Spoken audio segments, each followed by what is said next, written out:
It is hit. We are here. We got it. Episode Hello, everybody. number 6. Starting the new year off right once again. Maybe by February, every show will have their first episode done for 2025. We'll see, but we're here. We're back. How y'all doing? Great. Wonderful. Cold. It's been a rough start to 2025, but we keep marching forward. Yes. So yeah, because you guys are in Tennessee. Mm-hmm. we are. Yeah. And like East Tennessee, right? It's like North Central. Yeah. Okay. Yeah, we just got hammered with the snow apocalypse, like Georgia and all the other southern states did. But it's here we are. It's warming up. Yes, So, finally. How far do you know where Dixon is? Dixon, Tennessee. Nope. No, like we're so new, dude. We're trying to figure it out. Ryan's I have family in. Remember if Nashville is that way or that way? Yeah, east or west. What is it, dude? I don't know. Yeah, I've got family. They're in a tiny town called Van Leer, and the closest large piece of civilization to them is Dixon. Gotcha. Okay. Ask people, if they've ever been to Van Leer, because I guarantee you most people haven't. But no, I love right, Tennessee though. sure. I love that place. Yes. Yeah. Beautiful state. Absolutely. This episode, as always, brought to you by Fulvius Apparel. Check it out. Facebook, Instagram, fulviusapparel.com. Use the code THN at checkout. Get 15% off your order. That is the exclusive promo code for THN listeners and viewers like you. It has been cold. It's been very wet. Yeah. So we talked about it on Snakes and Stogies a little bit Monday night. Snow is a literally like a once in a decade thing here. So we got hit. The town shut down. It was like 3 inches of snow. And it's just been, everything's so soggy, and I'm over it. I'm tired of it. Yeah, it sucks. It's supposed to be like 70 tomorrow. It's going to be nice. Got to turn the heater off in the snake room and stuff, just so it's too toasty. But Leeserg's been dealing with much more snow, I'm sure, than I have. What you got going on up there? Yeah, over here it's warming up, and so like I'm originally from Chicago, so I'm used to getting a lot of snow. So like over here, it's still like we get a couple inches, people freak out. They're like, bring your laptops home, you work from home, make sure everyone's safe, which is like fine and fun and all, but at the same time, it's just like I'm living out in Lancaster right now, so it's a lot more rural and small. So the plowing services aren't the best at all. So that's always fun to deal with. But yeah, just dealing with the temperature fluctuations in my reptile room too. My apartment's pretty old. It was like built in the early 1900s or late 1890s.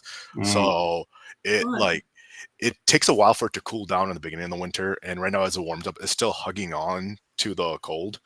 So like my heater's gonna have to be on for the next few weeks still. Like I'm like even at full blast, I'm barely keeping it at like 76 degrees ambient. Yeah. How haunted? We hear the struggle, man. Yeah. How haunted is that place, dude? Honestly, yeah, I wouldn't be surprised. Like I've heard creaking in the like I can't even turn my main heat on without the fire alarm going off. So I've just been I don't do ghosts, man.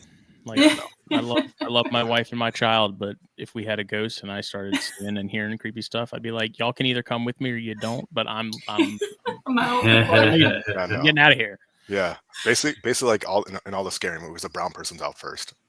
Right, that's right. You guys have to think differently. Yeah, you gotta approach things differently than we do. I don't know, because it's also. I thought, doesn't that rule only apply though if you're in like a group? What do you do if it's just you? Then I'm fucked. Yeah. There's rules. Not the same shake. That's right. Anything new as far as updates with the collection or anything? Other than always making my ever-growing tarantula list for when I move out. I'm able to properly have inverts and not because kind of reiterating before, I have a strict quarantine protocol with my reptiles that that includes like anti-mite or prevenamite kind of like treatment beforehand. And since my apartment's pretty small, I am nervous about getting into the inverts. So like right now I'm just building a list, keeping an eye on who's breeding what, possibly, just so whenever I'm ready I could pounce. But other than that, we spoke about this before in our last, I think, the year-end review show. I finally got my first box of boas, red-tailed boas, so the true constrictors, and they were lost in the mail for a day, so that kind of freaked me out a bit. But they came in just fine, much larger than I thought. I've been like so used to like the imperator or just like the other species that I forgot how big they are as babies, but really looking forward to watching them grow.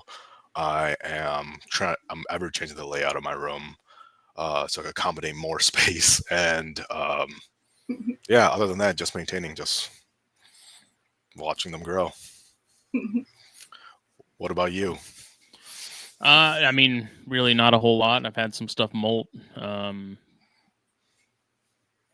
So far, I think just pretty much everything that I am aware of the sex of is a female. Like that Metallica that I have, I know we've kind of gone back and forth on, because I have some pictures where it's like in one angle it looks female, another angle it looks male. Knowing my luck, that one's gonna be the male out of the everything. The Metallica is gonna be the male, like, or that apophysis. We'll see. I think that one's the apophysis is definitely in pre-molt. It's refused meals multiple times. Like I'll see some feet every now and then, but other than that, it's been tucked away. I need to get a dedicated crib or something for it that's on the bigger side, because I got an acrylic helmet case from Hobby Lobby because I was like, I'll give this a shot. Like, let's see how it works. And it's great and all, but within the first like 2 days or so, all the sides started to bow. So there's a decent gap between each side of the lid, which, I mean, it's just means I got to sort of mist it a little heavier as we go. But other than that, it's working. I mean, the spider seems happy, but have you been haired yet by it? No. Well, maybe I think I did a little bit because I had to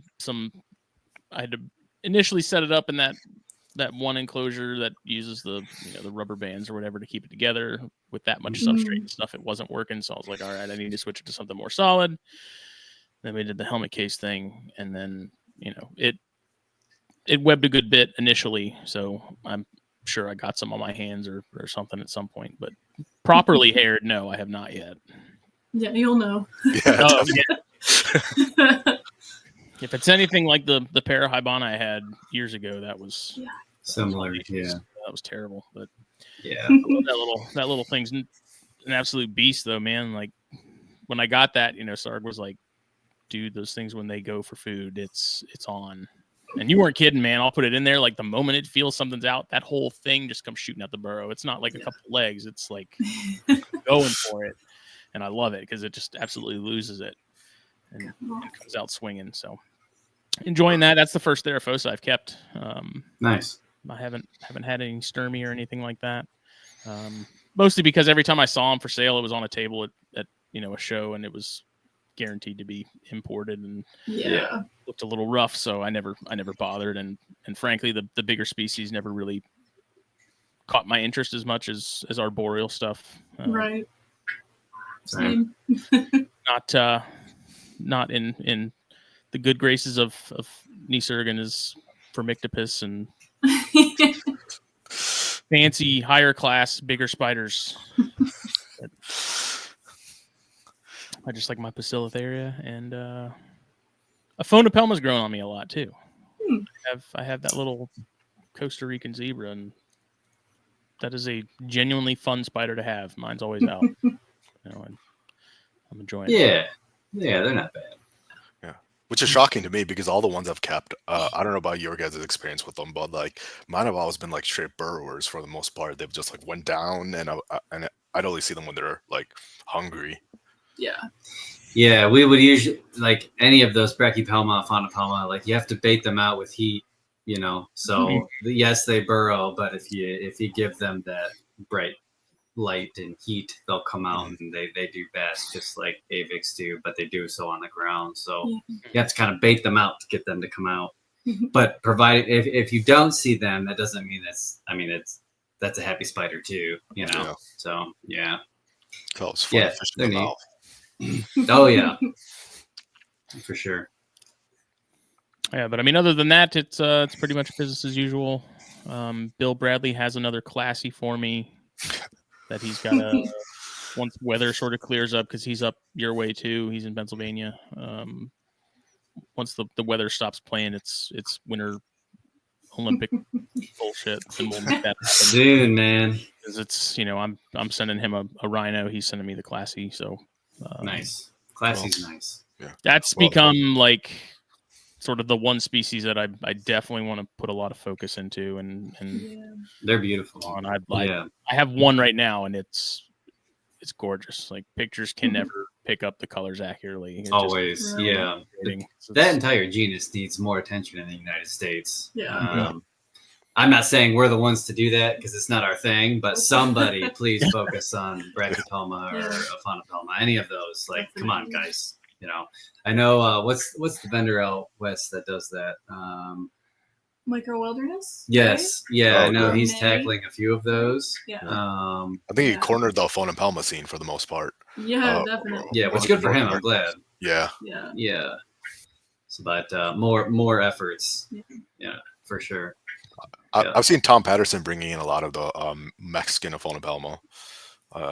Oh, hey! Oh, that was fun. How many times? So how many times it's gonna happen? We don't know, but it's kind of fun. So, but yeah. I want more people to like buckle down on those. Any of the Mexican species, just because of the conflicts with all of those, the imports, and like who knows now moving forward what that's gonna look like. But any of that, like.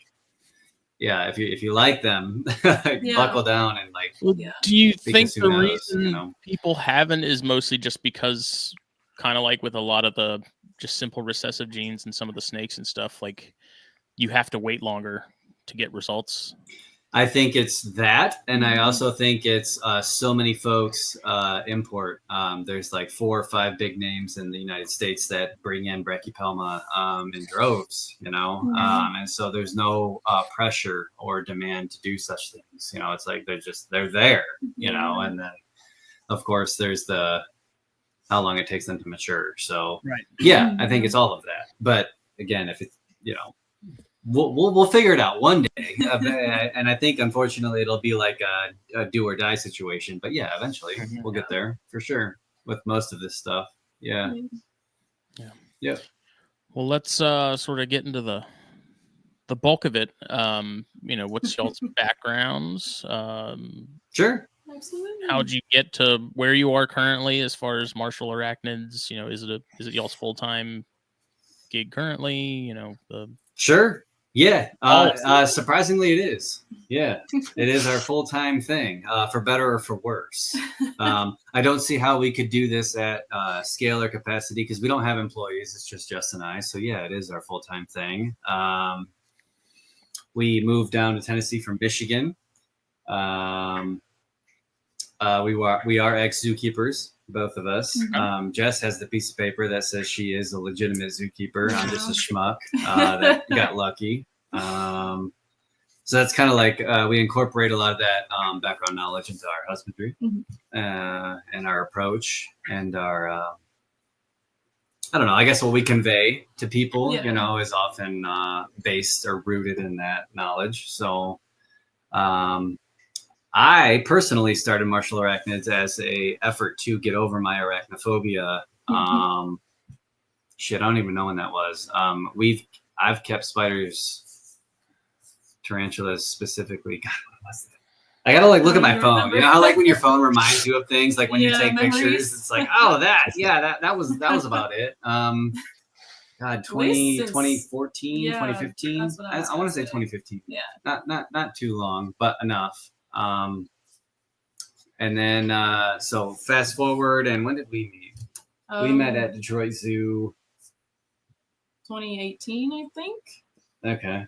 Is Yeah. when we both got hired at Detroit Zoo under the same same department, which was amphibians. Amphibians. Yeah. So like the whole Yeah. time we were working with reptiles and amphibians for zoos. And then the arachnids were just kind of a side thing. Are you both and from that- Michigan or originally? Yes. Yeah. Yeah. But I started working for zoos in Omaha, and I worked for zoos in Texas. And then I think Jess has just kind of been home based in Michigan the Yep, whole just time. been bouncing around a couple AZA zoos in Michigan and non-AZA zoos. I Yeah. couldn't really, like, when I was a college student anyway, I couldn't really afford to travel around the country or, I actually did apply to many zoos during that time. And like the one zoo that was like, all right, come work for us was like the zoo in Lansing where I went to school at Michigan State. So I was like, all right, I'll accept. Yeah. And then Ryan was initially like the amphibian guy, like the frog guy. So we both got hired at Detroit Zoo around the same time in the amphibian department, but they kind of sent me away to the nature center, like over on Belle Isle in Detroit, which was like a good while away from the actual Detroit Zoo. So we weren't physically working together a lot, but like, we kind of got started in this whole tarantula thing because like I've always wanted to keep tarantulas and like other invertebrates, but I was always limited by like my parents or my roommate that was like, no creepy crawlies. So like I had all the herps and stuff, but I could never have the creepy crawlies. And then Ryan was like, hey, I just bred P. Metallica, no big deal. Do you want one for free? Yeah. Yeah, I was like, here's what they look like. They're blue. Do you want one? And she jumped on it. Like I built her an enclosure and everything. Nice. And then we met because like her salamander tank needed like replumbing and it like needed to be like redone. But, like, literally. The exhibit needed to be Mhm. redone. So the rest is history from there. But rooted in amphibians, but like we've just kind of grown. And then since then, like Jessica has just become like literally the master of disaster. Like she knows so much more than I do, and she's such a nerd and like of course, right. Yeah, she's just got the touch, like I let her approach all of everything that we do under this roof, like with the arachnids. She just got it figured out. She's got the touch, she's got the approach, she's got the confidence. Like even I, like some of the bigger, like the Pamphibedius, like the bird eaters, you know what I mean? The Theraphosa and all that. I'm just like, like, I don't know, like pokies, they make sense to me, but like some of these larger terrestrial species, like Jessica just approaches it with complete confidence and like totally takes over the situation and like has it figured out. And then she's got such delicate hands and like can do the molting and then the sexing and like she could just do all these things. And I'm just like, hey, you go, girl. Like I'm out. Like I'll go ship stuff. You do this and the other thing. So yeah, it's crazy. It's crazy. Yeah. So as far as starting Marshall Arachnids, like what was the sort of the beginning of that looking like? I mean, at what point were you keeping things and then decided like this is a viable business? Like let's do, dive further into that and pursue that. Yeah, good question. It was definitely COVID. So like I had formulated the LLC and everything like that just as like, hey, I'm breeding these animals to see what happens. But like COVID happened, and then that came with its own set of politics, even in the zoo world, which is fairly stable. Yeah. But it really just kind of came as I'm gonna just do my own thing, and so just kind of happened that way. So. Yeah, we had no business starting it. We had no business quitting our jobs. Like we had no business doing any of it, but it was just kind of like a moment of defiance. And because like our jobs were stable. Like we had good healthcare. Like we had good everything. Like we had no business doing it, but we did it anyway because that's who I am. And so it's like it was kind of a middle finger, Yeah, without going into too much detail. Yeah, we don't have to do that. But we kind of went all in at some point just to kind of prove a point and to rub it in. To be successful. Yeah. Because we were challenged, because Ryan was challenged specifically. But yeah, I don't like that. I like being challenged. So I just did it. And here we are. You know what I mean? But it's worked out really good, and we've tried to use Jess's, our background to kind of like move advanced husbandry and kind of shed light on a different approach to husbandry. And I'm not mad. I'm not mad yet. So far, it's been okay. Not yet. So yeah. Something to be said about, not having that proverbial safety net of sorts, where it's like when it's not there, you find a way to make it work and survive real quick. Yeah, you have to scramble, and it's like, okay, how do I? It's literally one day at a time. Yeah. It's not like, we're not getting rich over here or anything like that. It's just one day at a time. But I think we're proud of ourselves, and we're proud of the work we do, and we learn every day. I think that's the biggest thing is like, because again, Arachnids is kind of like the third in line. Like it was first, we worked with reptiles our whole lives, and then I specialized in amphibians for many years, and then it was just kind of like these bugs, So it's like we're just learning every day, Yeah. And the more you know, the more you understand you don't know anything. Exactly. So that's kind of our motto moving forward. It's just kind of like we don't know what we're doing. Yeah, that's a great mindset to have moving, like, especially like in these hobbies and everything. It's like once you have a stagnant mind, you're kind of like screwing yourself over. But yeah, I remember actually when you guys kind of like popped into the scene a bit. Like I was like lurking in the background. Yeah. And then like I just stepped back from the hobby for a little bit, and then when I went back in, like I saw you guys like producing a lot on Arachnids Classifieds. I've seen I've seen you guys like be mentioned a lot. And so it was like really cool seeing you guys grow. And I also didn't know that you guys like kept like a decent amount of reptiles as well. It wasn't until I came across like I was telling Jess earlier, like it wasn't until I came across one of your ads on Morph Market and everything. Oh yeah. I'm like you guys keep reptiles, like I don't know, like for some reason I'm like you guys like started with arachnids and then expanded into everything else. Okay. Yeah. Yeah, we don't post much of the herps, but yeah, we're both lifelong herp keepers. My heart goes out to like dendrobatids and like everything.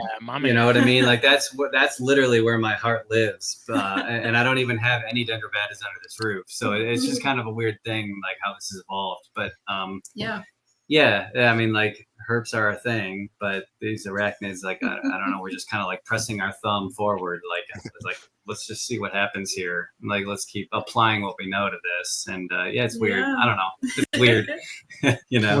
What's your favorite species with the darts? I love Terribilis, and I don't know, I can't get over tinks. Like I just can't, like Tinctorius they've just always kind of been my thing. I've been successful with literally all of them because I worked for Josh's Frogs for the longest time, and I bred really? Okay. Pretty much everything except for Faga, Lamani. I never bred those, but anyway, like one Faga species. Yeah, but pretty much everything else, like I just work with, and I've always loved the Terribilis and the Tinctorius. They're really long, lanky legs, and like just everything about them. But yeah, Terribilis for sure. I'm a Ranitomea guy. I go the other way. I like the Ranitomea. She likes Ranitomea, and she always like, when are we gonna get the Ranitomea? Soon, Yeah. I kept a couple species and stuff, and due to the decision of projects in space, unfortunately, I ended up we get that. Oh yeah, and, I regret it. I was talking to a coworker about it the other night, and I was like, man, they were so cool. They were so much fun. I was explaining to her, the parental care, they are the whole thing. Yeah. It made me miss so much to them. Just telling her about it, and I was like, "Fuck, I got to get back into it." I know, man. When you start talking about it, you're like, "Oh man, why don't I have these?" I genuinely enjoyed it, man. I loved that. Like when the house was quiet, I had Vitatus and I had Vanzolini and Luke's and Imitator Veraderos, and I tried some Typographica that were imported that did not end well. But like if the house was quiet, you could hear it all. You could hear they're just always screaming. So it was awesome. I don't know. I really enjoyed the whole experience. I didn't think I'd like the plant aspect of it, and like the terrain, like the Viv building was not something I really expected to get as into as I did. learned very quickly that the frogs really are more of the decor, and the Viv is sort of what the bulk of it is. Yeah. But yeah, I loved it. It was a lot of fun. Yeah, see, I'd love to have frogs one day. I used to keep them like when I was working in the lab because I used to do research with them. But like as like Which species? so I did mainly when I attended Southern Illinois University, I was looking at Yeah. all like the native species over there. But then I Yeah. got the opportunity to work down in Peru, so we were working with marsupial frogs down there. So Cool. so not as like brightly colored as any of the dart frogs, but they Of were course. still really interesting in their own right. And like I felt like I got my fix for caring for those when we were researching them and doing studies with them. That like when I came back to like my place, like I had like tarantulas, I had snakes, and it was like I like these a little bit more just because they're more chill, they're more low key, and like I was always like moving around, herping and stuff like that. So it's like, and I didn't want to bug my roommate or some family members. Be like, hey, first of all, did I trust them to take care of my animals?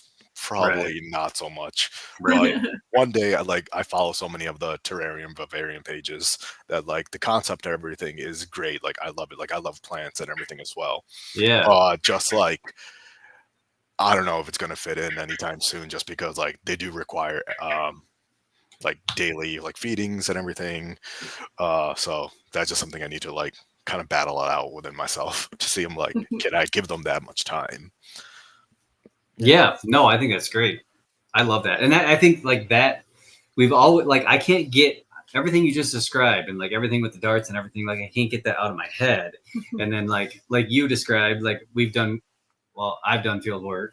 And it's like I can't like all of that is extrapolated into like every single species that we work with because that's just simply how nature works. Yeah. And so it's like, we try to while the tarantulas are not quite amphibians, like they're still a product of their environment. So like we always try to incorporate that in all of our builds and like how we proceed forward with like their care and everything like that. Like amphibians really are like kind of like those indicator species, and like it's like everything kind of follows suit with that, even though they're obviously a lot more resilient, hardier. But like it's still like, to me, like I don't want to keep something if it's like I don't want to just put it in a shoebox, like I want it to be like the environment is what's sexy too. It's not just the animal. Like it's everything about the way it all fits together is perfect.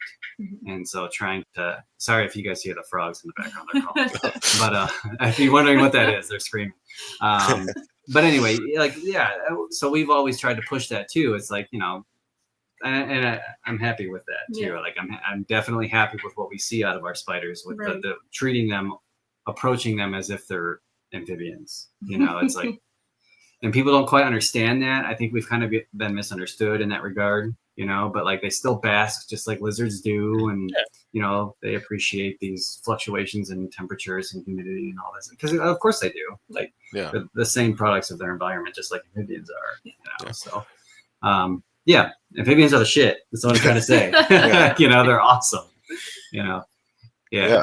So, from switching from amphibians to inverts, so what is your like invert collection kind of like, or what species are you, or what families? What are you basically working with?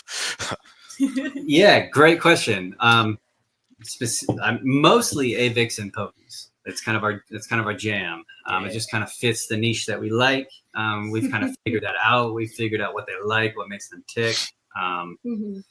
Avix and Pokies are the majority of it, but we do have some Therafosa. We have some Pamphilopedius, Senestus, other Asian species. Yeah, we never want to be the breeder that has like a arms list of species. Like we really want to produce everything that we have, and we're proud of that.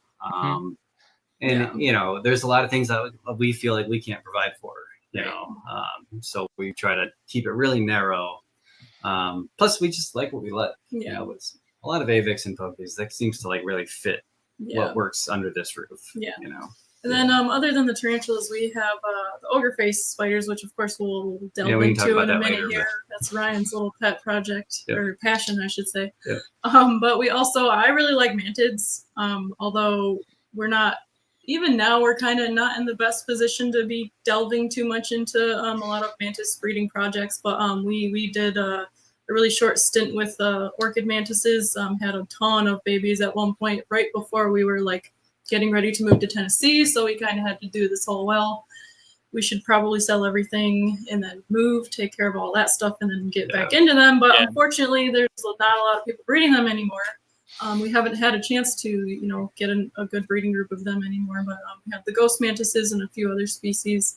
And then we've got a couple different species of assassin bugs, the white spots, and then the horrid king assassin bugs, which are awesome. I didn't think I would like them at all. I kind of just got them in a trade for really cool. somebody with a bunch of tarantulas that I had way too many of. So I was like, why don't we just try these assassin bugs out? They're awesome. Yeah. Love them. Super underrated.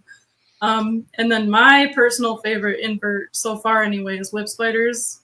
They are just my favorite. They make the tarantulas seem boring as hell. Boring and dumb. Yeah. Like the whips are really cool. They're so, extremely sensitive, like delicate, but also like violent little creatures. Like they're so fascinating to watch. They have intricate behaviors and all this stuff. But web spiders. I got my first breeding group of Damon diadema. I think it was from Nicholas, right? No, not my first group. They were from someone. His name's Steve. He's not even like a hobbyist. He just like has these species that haven't been exported from Tanzania since like 2006 or something, and he was the only person in the country that I could find at the time with them, and he's like, I got 2.4 for you, and like he gave me all this advice and stuff. Like, I love that. I love nerds, dude. Like people that just are off the radar. They always have the good stuff. Like it's hard to find them. But, gave me a heck of a deal. But yes, the whip spiders, I would love to expand more into those. Nick, I saw you guys talk to Nick not too long ago. He's awesome. He's been a great resource, and him and I have been trading. I love them nerds, dude. A lot of whips. Oh, hey, too. Whoa. Yeah. And then not too many true spiders anymore. We're working with a lot of widows, but I do like widows. Widows are fun. Widows are awesome. Widows have so underrated. Too, I love them to death. Yeah. Yes. Have you guys worked with the Loxalis at all? Not yet. I'm sure if we did get some of them, they would probably grow on me. It's just I have no natural interest in them.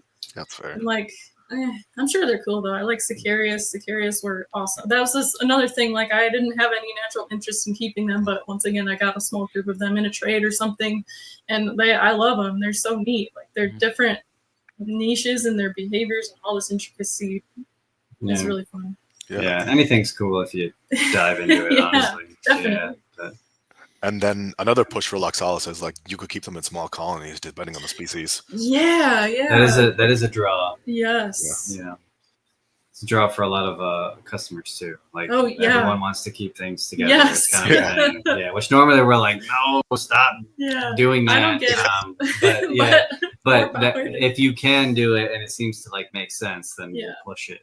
Absolutely, same like the assassin bugs and shit. Yeah. Well, on that note, I'm curious, given that you're in the Silith area, as am I, you see the quote unquote communal groups of smaller ones. I mean, what's your thoughts on that? Do you think that's something that they do naturally until they sort of hit a certain size and then they all kind of disperse, or do you think it's like a forced thing in captivity where it's like they don't really do this for this extended period of time naturally? It just happens to be working. I'm not into it. Like I can see it being a short-term thing. Yeah. Until they get a little bit of size on them, but I don't. What's your take on that? Yeah. You go. Yeah, exactly what you said. We've observed it like in captivity. We know that the animals, especially like babies with mom, seem to. I think there is absolutely a benefit for animals that are born and then hang out with mom in a confined space for X amount of time. I think like you nailed it on the head. Like once they reach a certain life stage, then all bets are off. Mm-hmm. The problem I have with the word communal when it applies to like literally everything is what the hobby does with that word and like how they try to force animals. 20 gallon, yeah. Yeah, like honestly, that's incredibly unnatural. I cringe every time I see it. I don't care how big the enclosure is. Like, I just don't care what I see. And most of the time what I see, like, to me doesn't really, like, it just doesn't, you would never see this, you know, like you would never see this in the wild. So it bothers me. But that being said, like, I think there is a especially with like Monocentropas balfouri, most of the pokies, like there is a communal benefit when they're young. To be together, like when we've experimented with that anecdotally, and like there's a clear difference. So there's something happening there. But I think once the animals reach maturity, all bets are off, and that's not really how it works in the wild either. They're clearly tolerating one another in the wild because resources are finite, spaces to be animals in their native environments is especially restricted for area because it's getting smaller and smaller by the they just crushing it. Habitats are fragmenting. So that's how I feel about it. I think we abuse it in the hobby a lot. And like we've observed, because a lot of our, especially our arboreal species, we tend to kind of let moms hatch their own babies in their enclosures. So we can kind of also, you know, just coincidentally, we can observe what happens with those babies once they hatch. What happens to them? Like, what do they choose to do? What do moms do? How do they interact with them? And like avicularia in particular, or aviculariinae, sometimes they disperse after like a couple days of hardening tops. They tend to just disperse right out of mom's hide or wherever she was incubating the babies. With the pokies, they don't do that. They stay local. They stay right under mom, if not right on top of her. And for a long time, for many months. They share resources. We have so many. We could send you a whole book of animals sharing food, sharing water, sharing basking sites. So clearly, you know, which aligns with natural history. Like clearly there's a benefit there for these animals. And the babies that we've separated, and then also from the same clutch, like left with mom, the babies with mom always grow faster. So whatever's happening there, so whatever's happening there is a benefit. That's pretty interesting, because you see that at least back when Monocentropas balfouri, they were more I don't want to say like new, but like relatively new. A lot of people were doing kind of like experiments with like keeping some as a group, keeping some by themselves. And from what I saw from the Arachnids threads was that the ones kept in a communal environment were growing at a much quicker rate than the ones that were kept by themselves. So I found that pretty interesting in itself. I agree. You guys had to theorize sort of why that is. What do you think it's naturally warmer because there's so many, like there's so much more sort of bioactivity going on, I guess? Like what do you guys think the culprit is there? I'm sure it has to do, I mean, I'm not sure, but I have a theory it has a lot to do with just resources, and that's not heat necessarily, because I think I don't think necessarily that they get, you know, they're able to get warmer by being communal, but like food and water in particular, and shelter. Even for like the balfouri, their habitat is like a wasteland. So like when they're smaller, I don't know as much about the natural history of those guys, that's but, like, the thing. Like I think you can't, you have to draw a line at some point and be like, okay, like we're only observing what's happening in this very small confined box versus what's happening in all the resources in the wild. I think in our case, the way we do things, like the animals that are with mom do have access to warmer temperatures. They're basking, they're fed more food than they can eat, you know, and they share resources. So like I think it just simply there's something about access to resources.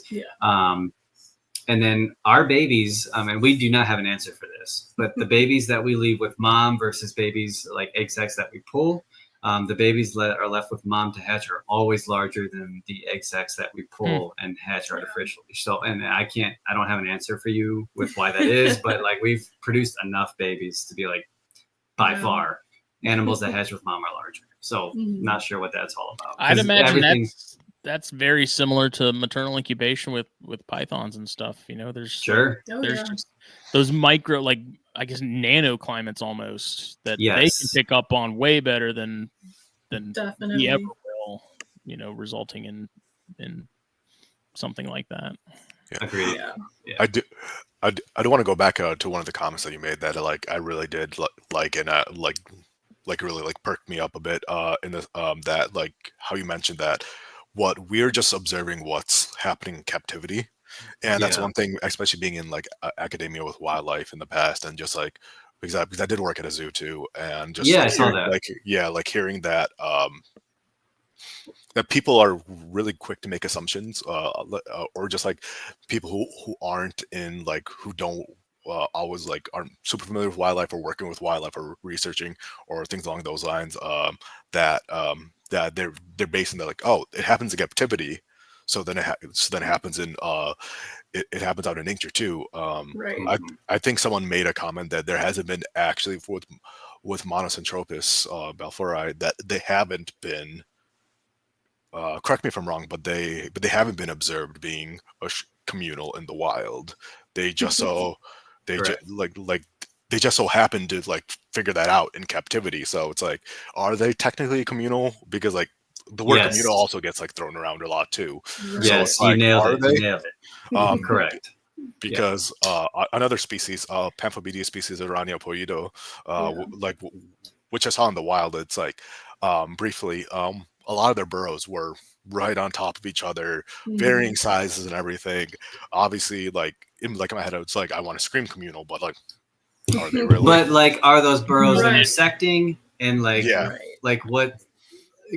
To me, the word communal is like there's a mutual benefit from Yes, like exactly. inhabiting the same exact space on top of one another, and you're sharing resources. Right. I've seen tarantula species in Honduras, same thing. They're inhabiting the same structure, but burrows are not intersecting, and those animals are clearly like behaving and hunting and everything on their own. Right. I think they're just inhabiting opportunistically the same resource.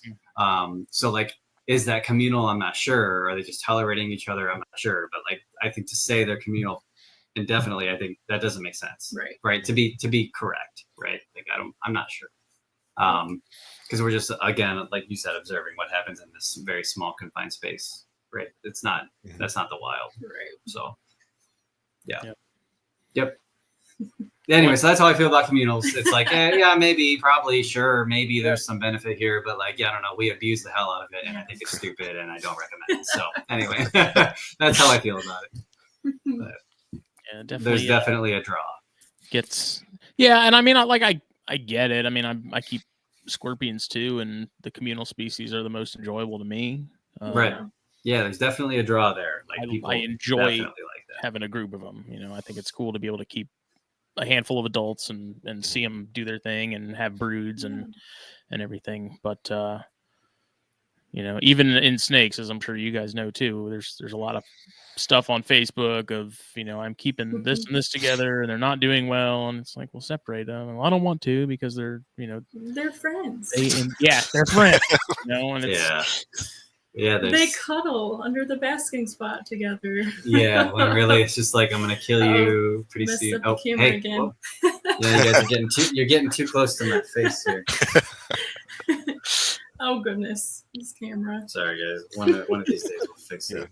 Plus like Wayne's World. Yeah, this is all part of it. Plus, I give for me at least, because my collection was when it came to tarantulas was always mainly terrestrial species. I did enjoy arboreal species and everything, but like the thought of having like 10 pokies in one enclosure, like, that's going to be, I mean, I already got like warned by my roommate at the time, do not let any of them out. If anything about it. So the thought of having to like do 10 at once, so like, or just like, I know if I'm going to open, I would have a heart attack. Yeah. That sounds very stressful. I mean, pokies, I mean, to me, like, I would rather work with a Poecilotheria than an avic or any New World species any day of the week, just because their behavior is so predictable. Like, they're so simple. But I don't want 10 of them in the same box. Like, there's just, I don't know. That's not for me. It's overcomplicated. Yeah. What species are you working with in both avics and pokies? Take over, Jess.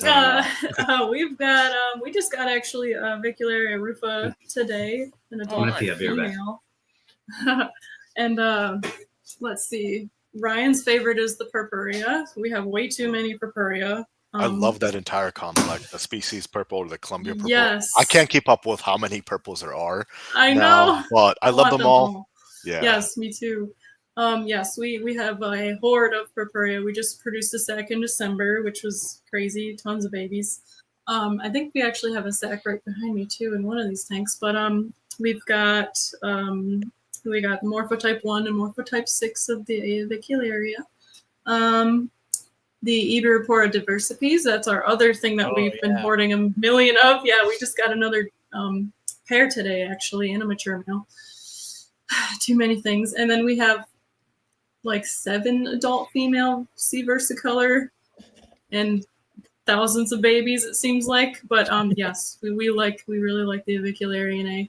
And then as far as the Poecilotheria, I did at one point, I'm kicking myself, unfortunately, because we did have females of every species very recently. I wanted to kind of kick off a project with all of the different species, and I had 2 of the Hanuma villasumica females, and we got to this point where we're like, right before we moved to Tennessee, we were like, we got to kind of downsize on some excess things. Maybe we don't need 2 females. Sold one of them, and then unfortunately, after we moved, my other female had a wet mole and passed away. So that's the only one that I don't have a female of anymore. But Ryan's got plenty of his Metallica. We have several generations of the Metallica now. Ryan's produced them too many times. 5 or 6 times now, and then we have babies now that are about a year old from the babies that he produced back in, I think, 2018. So we've got multiple generations of P. Metallica now. I think the name of the game for us has always been like, don't have a whole variety. It's like pick a few and then really dive in and like make it happen. Yeah. So like I think Jess just told you, like we just expanded into Avicularia rufa, a couple other poke species this year. And I think like I don't just do like 1 of everything. I do like 10 of a couple of things, like because that's how we've always been successful. It's like I really want to figure this out. So yeah, eventually we'll have all the avics and all the pokies, but you know, it's like, you know, very slow because you know a lot of the things that we have in this collection we've raised since itty bitty. That's right. You know, I don't buy and flip a whole lot or anything like that. So it's like we don't really figure things out until we raise them and then produce them and then watch and see what happens. Right. So it's a very slow process, and we're not really in a rush to like, you know, be a Sears or a Kmart or anything like that. It's just kind of like, it's just one at a time, you know? Yeah. I think that's great. I mean, you don't see that, at least like on like the arachnid side of things, over in the States, at least, that a lot of people are focusing on 1 genera or 2 because it's hard to focus, period. There's so much stuff, man. Yeah. Like, so many blinders on. Like I don't think I could do it. I mean, I love Poecilotheria. Like I'd love to have at least 1 of everything in that group too. But so much other cool stuff that I'm like, I cannot not have. I know.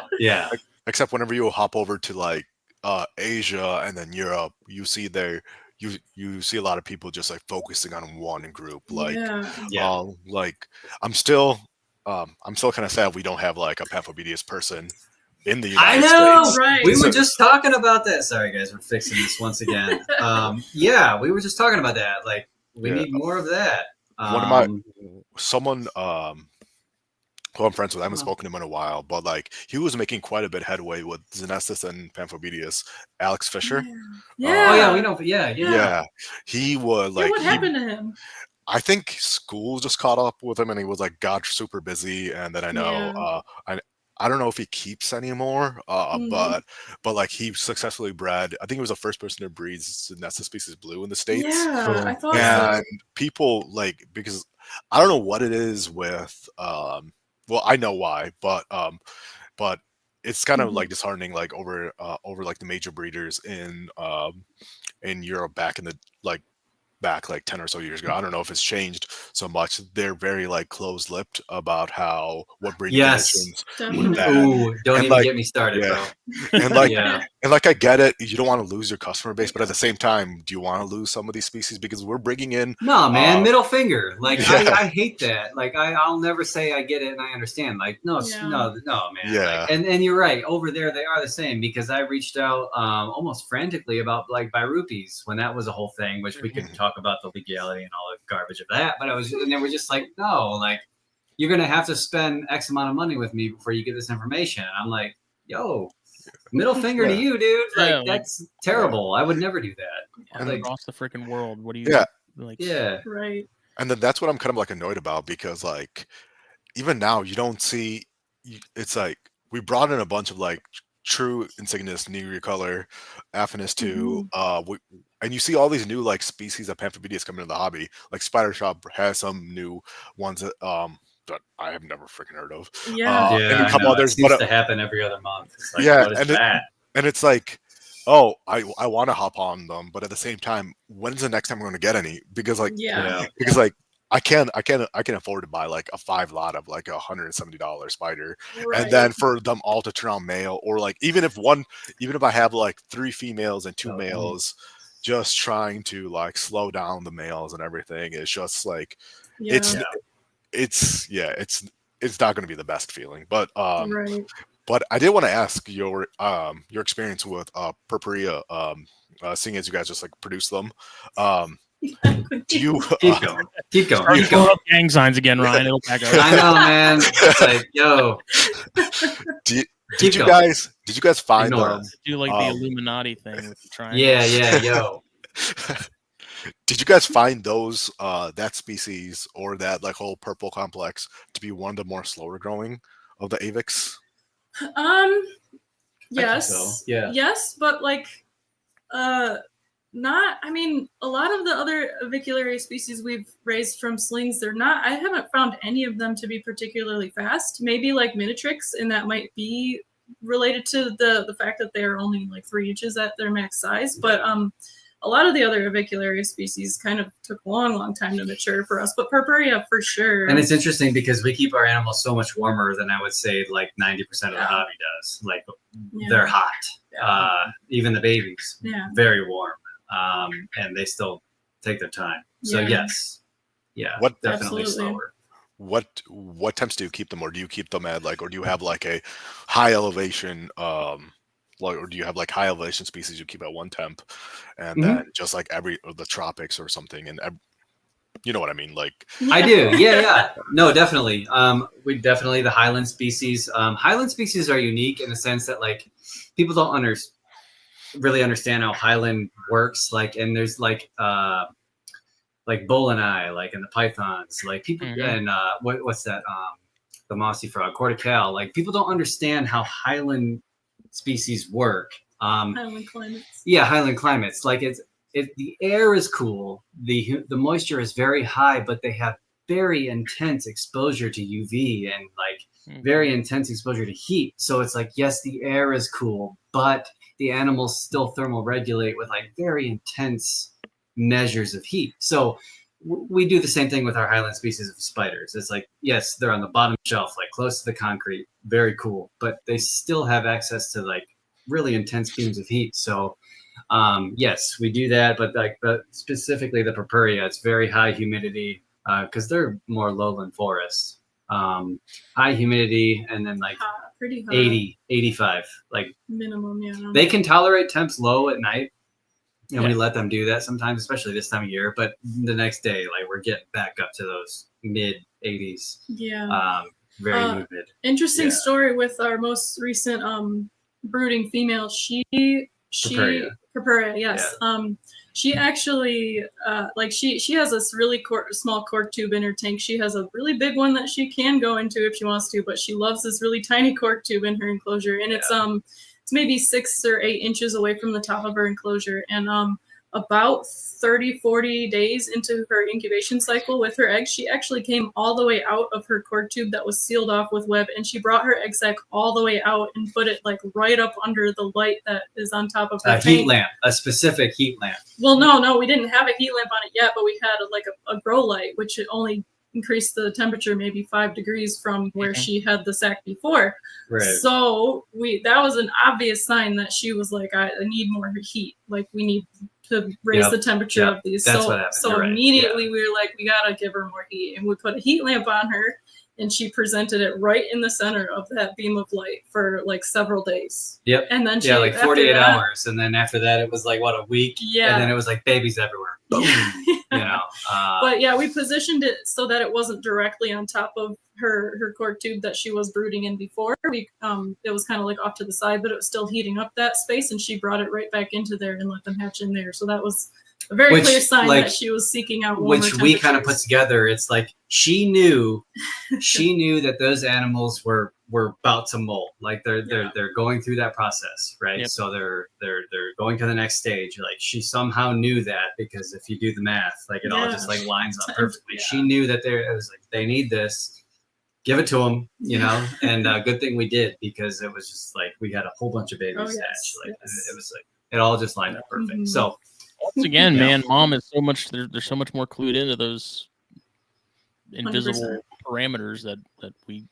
Yeah, we just, we're just dumb apes. Yeah, you're right. It's just the little details, man. Yeah. As far as like when you're giving heat like that, like what heat lamp wise, like what are you using? 25 watt mini halogens on dimmer switches. Gotcha. Because the largest enclosures that we offer are 18 inches tall. Mm-hmm. And those little mini halogens, it's a really focused beam of heat, and we want to be in complete control of that. So we just do dimmer switches, and then we just monitor. So it's not like we're like scorching the whole thing, right? Because that's not how microclimates work. But yeah, mini halogens, those little G9 bulbs, they're perfect for pretty much every species of tarantula that we work with. Yeah. So no giant red lights positioned right above the tank. No, not this time. Yeah, not this time. Although you can make that work, but like I just please pay attention. Like, just measure. Yeah. Do you have those halogens placed specifically on the tank? Like, are you looking to do a gradient kind of similar to how we would with herps and? Yep, the same. They literally copy and paste. Yep, and they're not resting directly on top of the enclosure. A lot of folks say like don't ever use screen. Which is fine. We actually recommend like don't use it, because I don't want to be responsible. For our arboreals, we don't ever replace the screen, because I like what screen provides in terms of ventilation. But that being said, we don't like rest the bulb, the heat bulbs like directly on that screen. Yeah. Like they're always elevated. There's always a couple inches of space just in case. Even though like our animals don't behave that way. Like they don't hang on the screen like that. So which I figure if you give them enough and decent height options, like they're really, I don't see why they'd have a reason to really have the issue with the screens that everyone's always so paranoid. Exactly. It comes down to heat, and it comes down to a place to go. Yeah. That's what we always say: heat and a place to go. You won't have those problems. But I think it's definitely more of an issue when the similar how you guys kind of like spoke about, when the parameters are not being kept properly, and then you have like a spider that's roaming around, or like a new home, right? It's like a new rehouse. Like that can happen too. So you're right. You mentioned that for your arboreal species, and I think Jess, like you mentioned when we were messaging, because I was asking about like about the tops, because like for me, I'm an anxious person in general. My mind goes to the worst thing possible. But you guys mentioned screen tops for your arboreal. For your terrestrials, are you guys a little bit more like wary about using screen tops? Definitely. So typically we because we spend so much time like with our spiders directly observing them, we can kind of pay attention to what they're doing if they are seeking out something, or just like for whatever reason they are making contact with that lid. And like we just took in a whole collection of species that we don't really work with. Yeah. And it's been interesting to watch them. Yeah, like we've taken a few Brachypelma, Faunapelma, and they're all like climbing, because they're all like gimme heat, gimme heat. Yes. And that is worrisome. But yeah, so we kind of we don't typically, like I said, because we can observe them pretty much all day, every day. We don't usually preemptively change lids out, but like we'll observe and make sure if someone is being exploratory or like some terrestrial is hanging out on the lid, we will change those lids out. We've started keeping pretty much everything terrestrial in 10 gallons. Yeah. And then we've been using, who makes the lid? I don't know. There's like a standard pet store staple, but the aperture in the screen is so much. It's so much larger, to where like we don't have to worry about their little claws getting stuck. Yeah. It's bigger, and that's really what happens. It's like it's so small that the claw will get stuck. Yeah. So anyway, let me work on this. You guys can talk. As far as go ahead. Oh no, I was saying, like, for those who are just listening in on the audio, what keeps on happening is the camera keeps on zooming in on Ryan and Jess. Yeah, we don't want it that close to our faces. Yeah. Anyway, we'll fix it one day. To zoom out, the more it just zooms in. It's a lot of fun. A lot of fun. Yep.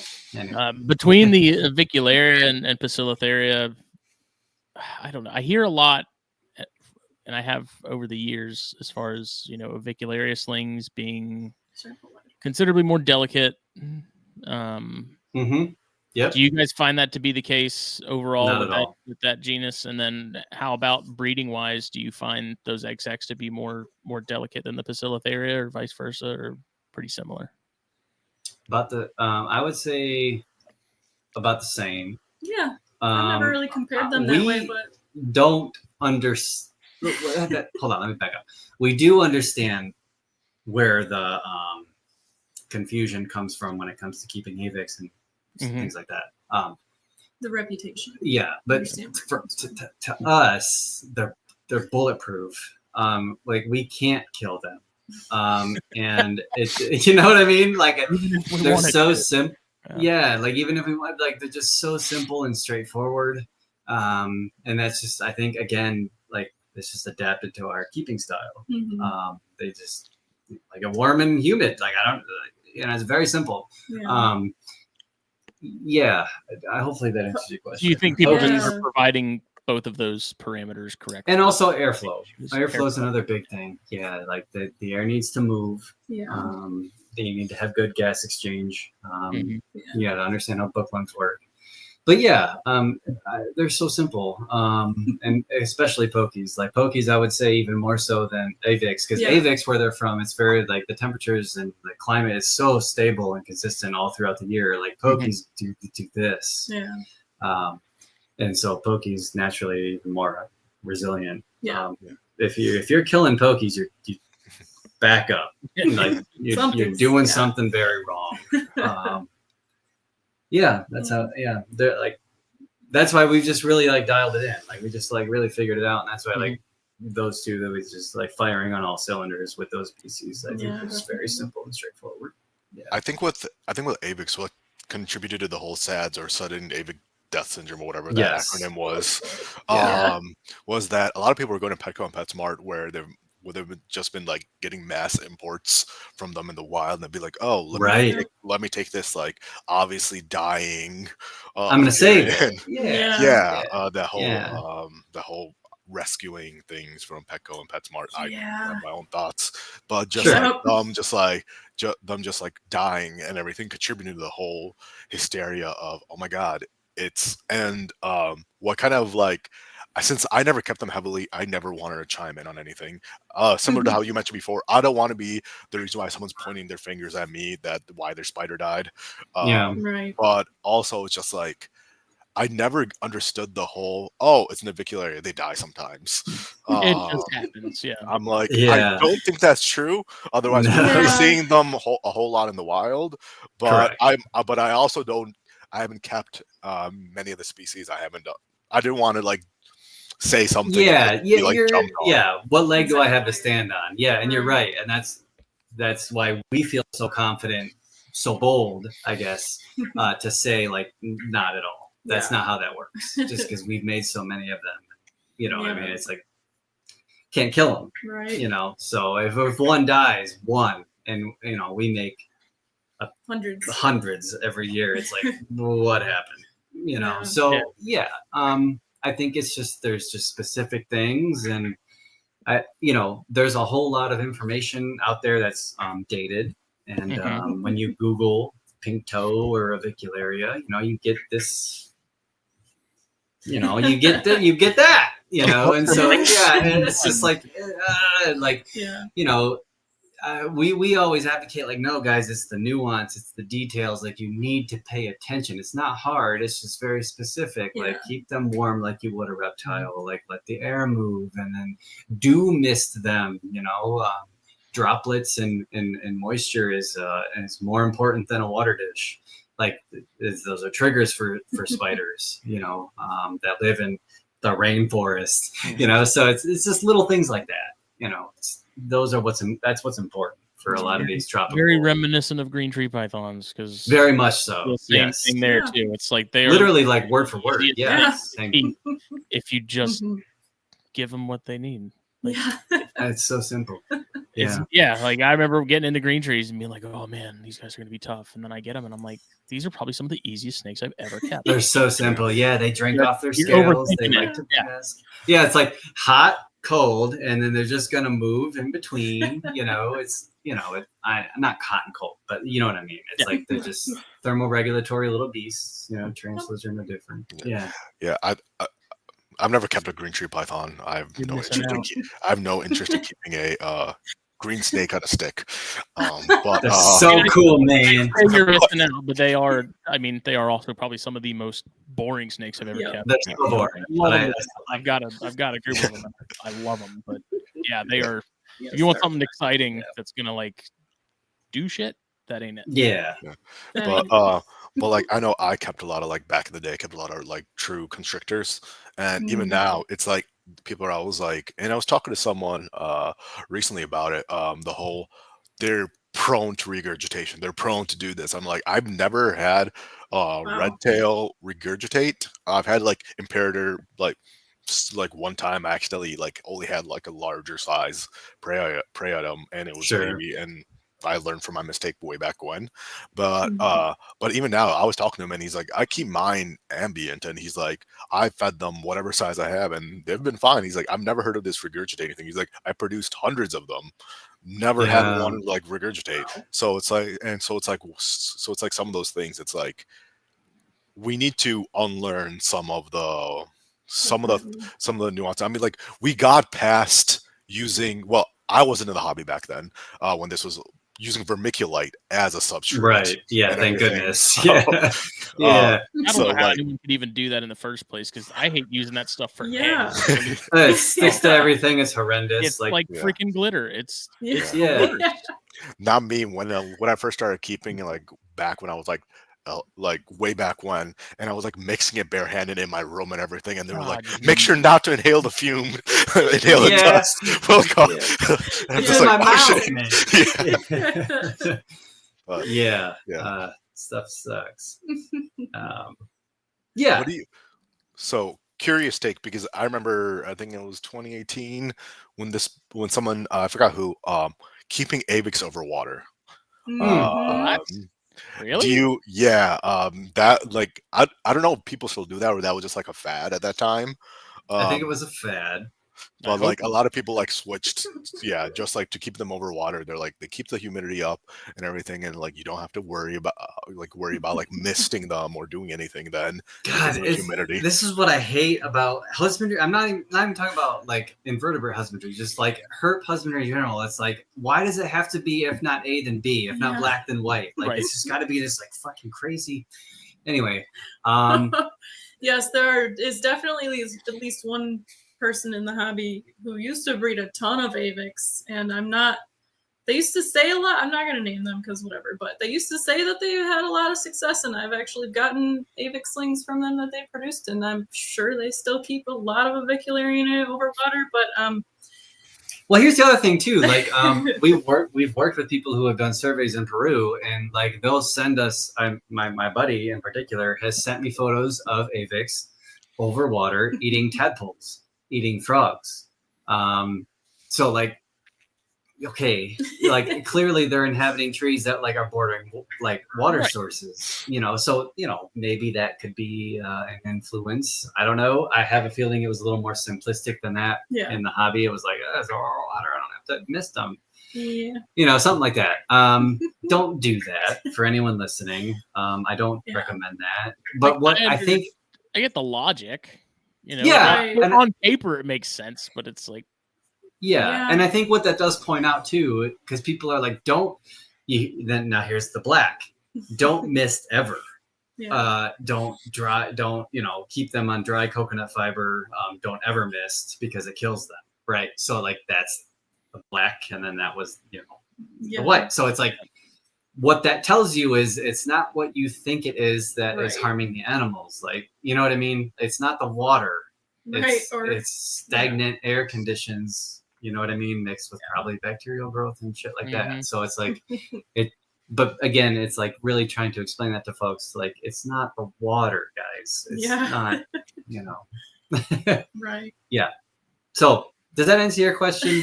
Sorry, I don't know. We kind of Okay. Yeah. Okay. Yep. Thoroughly enjoying these tangents too. Okay. Yeah. Man, I could go all night. But yeah, it's not that. It's not the water. Yeah. You could clearly do that and the animals are fine. I don't recommend that because that doesn't make sense. Right. Yeah. So I'm super curious for people that do it full time and are interacting with a customer base on a regular basis. What do you like? What messages do you guys get from people asking? Like, what are people looking for that surprises you? Has that changed over the years too? Like, whatever the sort of the in vogue species is, have you noticed sort of the cyclical sort of trends that we see in herps as well? Yeah, a little bit here and there. Honestly, whatever new species or like an existing species with a new common name, a new flashy marketing name that's on. Yeah, the marketing name seems to really certain, do a number, we which I don't understand. A lot of inquiries about those. But the ogre face spiders, ever since we produced them the one time and we only had a very small batch of babies, and we're like, maybe we'll be able to breed them again. That's been pretty consistent though since then. Yeah. I left the listing up on our website just so specifically so people could like sign up to be notified if we ever get them back in stock again. And we probably had over 400 like signups. The communal thing is another common. Like, I want to keep it together, and like I always let Jess answer, because if I answer, like we're gonna hurt your feelings. Yeah, I'm gonna upset somebody, and I'm just like, why? Like, you know. But anyway, yeah. So the communal thing is always a thing. Yeah, we definitely don't help ourselves a lot of times when it comes to sales, just because we are so honest about things, and like we're like, maybe you shouldn't. Yeah, you know, like we do that a lot. Like, maybe you shouldn't. Yeah, our acrylic enclosures. Ryan's always like, I don't like acrylic. Oh yeah, but here's an acrylic box for you if you like this one. I'll straight up tell them I don't understand acrylic. I think acrylic is dumb. I prefer glass, and they're like, okay, I'll take 2 acrylic enclosures. Yeah. You know what I mean? So there's a lot of that. Yes. But specific requests for like spiders in general has it's been pretty all over the place. Yeah, whatever, whoever YouTuber trends, or TikToker or something like that, like makes famous. Someone wants it.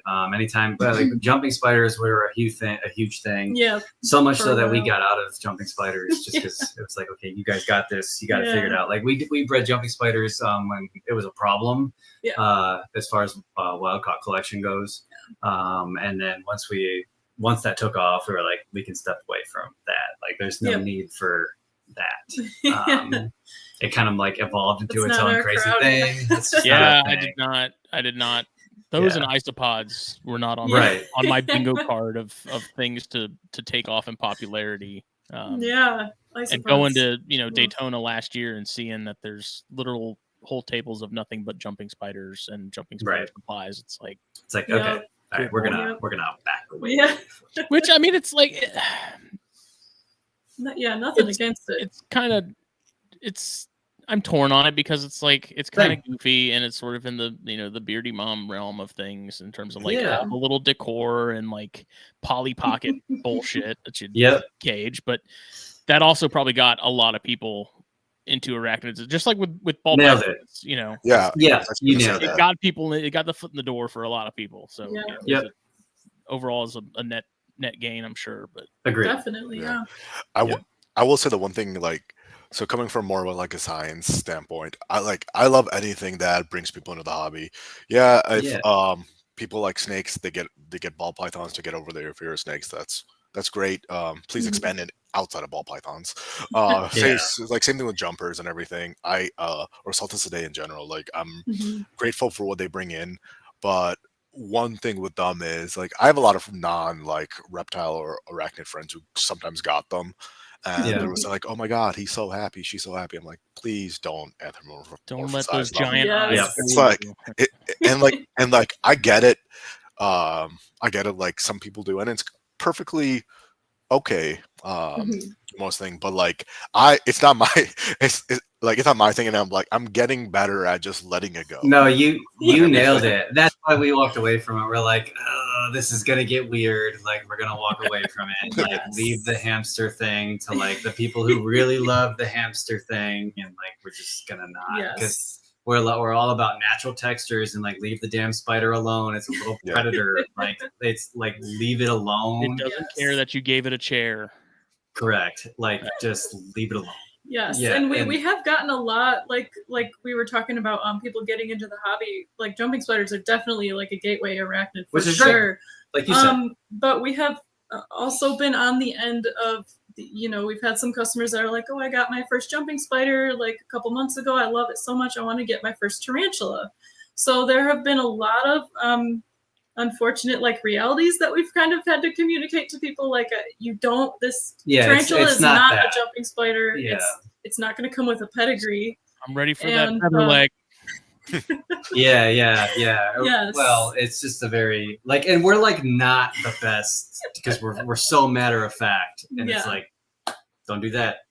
No, do not reach in there and grab that. Don't do this, that, and the other thing. So it's probably shouldn't hold it every day. It's not going to recognize you. Yeah, but I will help set you up for success. 100% and you will enjoy keeping because of that. Yes. But I'm fine with that. It's like, if I want to deter you from that mess, I don't. I completely get where you guys are coming from. I mean, like, with me, is like, I've never held any of the tarantulas willingly that that I've owned and everything, and it's always like, I know, because I used to moderate the tarantula community, or admin the tarantula community, and it was a good glimpse to see the different aspects of how people approach keeping.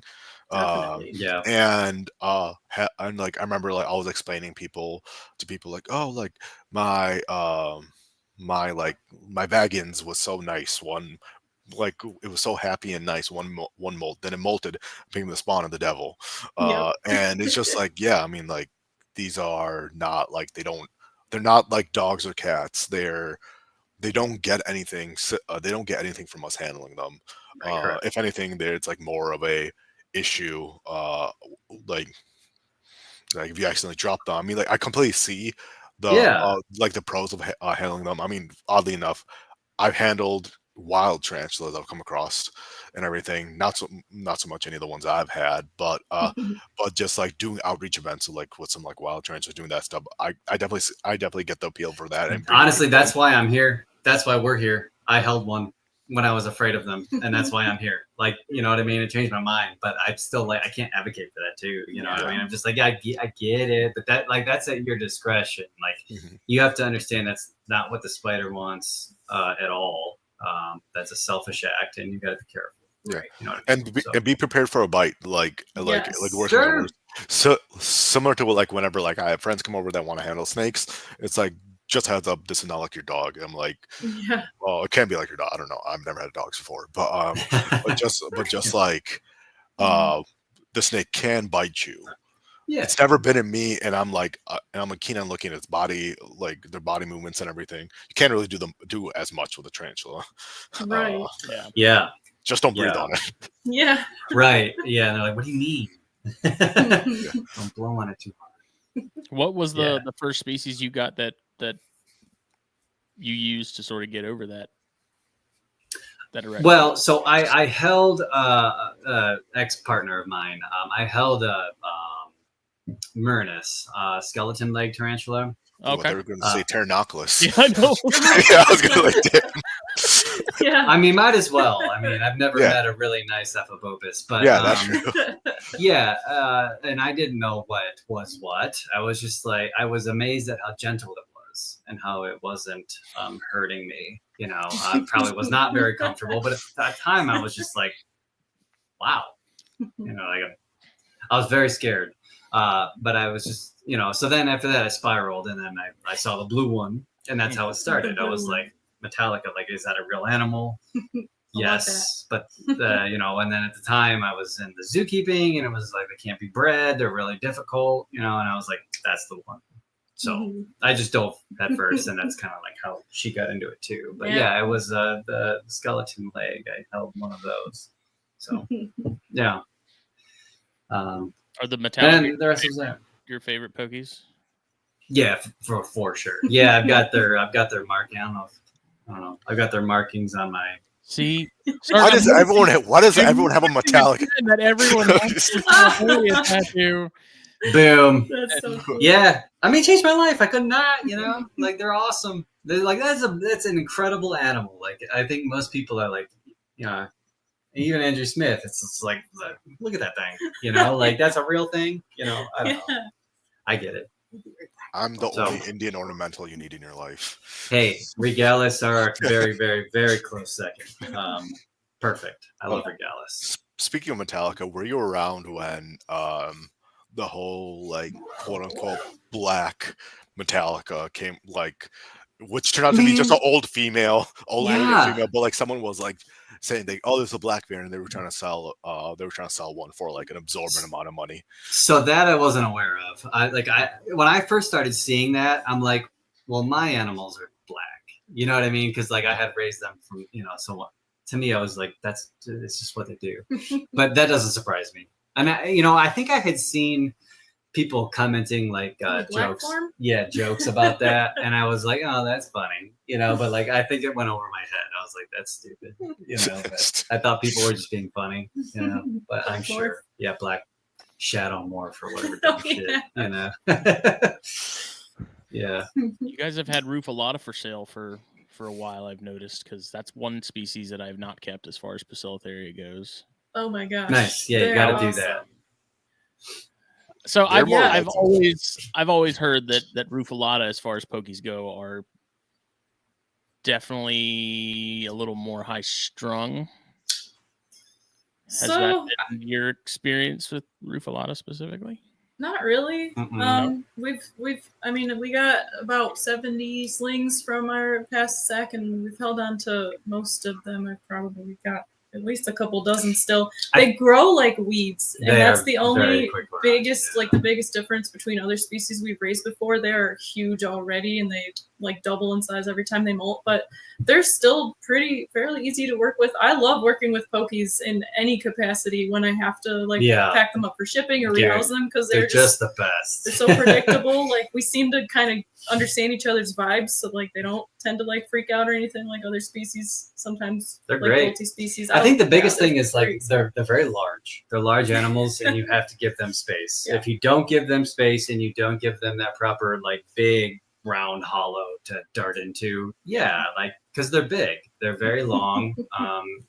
But no, like, she's a sweetheart. I'm looking at her over there. She's our big Rufalata female. She's one of the only spiders that we have that like legitimately still intimidates me, just because she's so big. Huge. But if I open her enclosure, like accidentally bump into it, she just sits there and she's like, "What are you gonna do?" Yeah. Like, but she's got a big old. Species will like dart away and hide to safety, and she's just like, "Nope, I'm comfortable." Yeah, but I think they're great. They're awesome. Yeah. You need one. Kind of a side topic. I love when again, I haven't really kept too many pokies, but just like mine would be Pamphobidius. It's like once they hit that certain size, they know that they're like when you walk by them, like when they're slings or juvies, they'll dart away. But then it's like it's great when you walk by them and they just stand their ground. And it's just like, all right, I see you. You're I think it's the same with we get really big yellow rat snakes here. And all of the really big ones I found are the chillest, and I think it's because they literally they have nothing to really be afraid of anymore. They're like, yeah, and I think I can hold my own. I'm not worried about it. Yeah, and also when they're bigger, they're older, and I really think tarantulas, snakes, all of them, they learn a certain set of stimuli has not resulted in a consequence, and so I think they just understand we're cool. You know what I mean? I'm going to get food or this is going to happen, but I'm not necessarily going to get hurt. You know what I mean? I think older animals just kind of understand that. So, yeah. Or more like they're going to do the hurting. Yeah, exactly. Or something's going to walk by. Yeah, they're confident in their abilities, which, So, but that being said, even with our new worlds, we don't get bald abdomens or anything like that. The animals just have their retreats and their space is respected. We don't have top opening enclosures, so we're not ripping the roof off of places, So we don't have bald butts or anything like that. I think everything just feels comfortable in their space. So the only one of mine that does is that that apophysis, and that's one of those ones where it's if you look at it wrong, it starts throwing it. Oh yeah, dude, it's funny. That's my favorite. That's my favorite Theraphosa. I love those. It's really cool. I'm really enjoying it. They're beautiful. Yeah. I'm anxious to see after this upcoming molt what it the growth that it gets on it after that. Yeah. In my experience with the Bacillotheria, it's how did that fit in that previous body? Because it's just unbelievable. I think the apophyses are the same. Really? I would say they're even worse. They're just leggy little. Where'd that all come from? Yeah. Crazy. And then apophysis in general, I believe, they're the leggiest. They may be by far. Yeah, of the other Theraphosa, but there's that one molt that they get from their juvies to their subadult and everything, and it's a quite obvious jump, and then it's all right, that's a spider. Yeah. It's all right. Yeah, man, they command that respect. Oh, yeah. I think they're so cool. Yeah. Yeah, I love them. So I'm still confused as far as breeding goes. Really, with any species, with snakes, it's seasonal. It's obvious, when you can pair things. But one of the things with tarantulas, because I have not bred any, I would like to at some point. Nothing crazy. Yeah. The timing of it, because I know there's the whole, your males have to be mature and ready to go. But I remember when we had Dylan on, he had mentioned you have to wait for the female to have a molt too. Sure. I'm confused on the timeline there. For example, I have a rose hair that I firmly believe is fucking ancient. And it's likely is. Yeah. I if I could find someone that had a male that was willing to pair her, I would send her to them. But it's should I even bother if she's that old? I don't even know if she's gonna molt again. In her timeline, I don't know if it's gonna happen. How long have you had her for? I've only had her for. It's been a couple months, but my buddy had her for years leading up to that. But she is definitely old. Yeah. Just from looking at her, she's yeah. She's geriatric. Yeah. But as far as stuff like that, it's not as simple as, hey, I got a male that just, hooked out. I'm going to pair it. Right. It can be, but yeah, coincidentally, it depends very heavily on the species, because with some species you might naturally get a molt out of them approximately every year, or like with the Grammostola species, you might get a molt out of them every 5, 6, 7+ years once they're sexually mature anyway. Yeah. So that's why we're always, Jess, not me, I don't have the patience for it, but Jess is always looking under the microscope and seeing if the reproductive organs of the female are sclerotized, right? So that kind of tells you, okay, we have a window here, right? So there's that. But yeah, it is best to time it, if you can time having a fresh male with a fresh female. we've also, something I've noticed recently now that we've been breeding the same versicolor females for a couple of years now is that they molt pretty cyclically every year. So do the Poecilotheria. Yes, they're like clockwork. I think if we did not breed them, I think that would be different. But we're gonna test that out this year because we're gonna give a couple females some breaks because they've just been cranking out babies. But same with the we have the Brazilian blue dwarf beauty, the D. diamantinensis. Same thing with them. Even though they're a dwarf species and probably not going to live nearly as long as the versicolor, for example, they molt pretty cyclically every single year too. I think they're in tune with everything that happens with their respective environments when it comes to molting and breeding. I think it's all cyclical. I think it's timed. I think it's all like in sync, especially with pokies too. Yes. There's something to that for sure. So if you kind of keep them long enough and watch them and figure that out, I'm convinced. Yeah, but for the question is more catered towards the slower growing stuff like Brachypelma. It's like how the hell do you just like we're dumb. Where do you jump in? Like, it's I have heard that. I don't know if there's any validity to this or if people do this anymore, but I know when I was on Arachnid board, sometimes they would introduce they'd have like a fresh male and they'd have like older male and they'd use that older male to kind of like test out the female or try to induce a molt. Okay, interesting. Just by that, I don't know if that was just by coincidence that they happened to molt right after that or molt out, but I have heard of that happening. But again, I can't say that that's for sure one of the one of the causes. That's tricky. Yeah, but that's only for terrestrials that I've seen that that I've heard people doing, especially with I know the more uncommon terrestrials because you don't really have much of a window when you have one male that you spend weeks, months finding. Right. Yeah, for sure. Yeah, I've seen that recommended quite a bit, excuse me. But I've tried it a couple times, but it's hard for me. I do keep pretty close records on all of my females' molt dates and everything like that. But it's really hard to determine what part of that is coincidence though. But I haven't really tried it that often because I pretty much just wait till our females are very fresh to get the highest chance of breeding usually anyway. And we also notice too, they're most receptive during storms. Yes, a lot of anytime the barometric, which I mean that's typical for most ectotherms. Most people might not know that, but for those of us who have bred animals, it's yeah, of course. So barometric pressure changes mostly in April is when we try to pair most of our animals because it's raining all the time.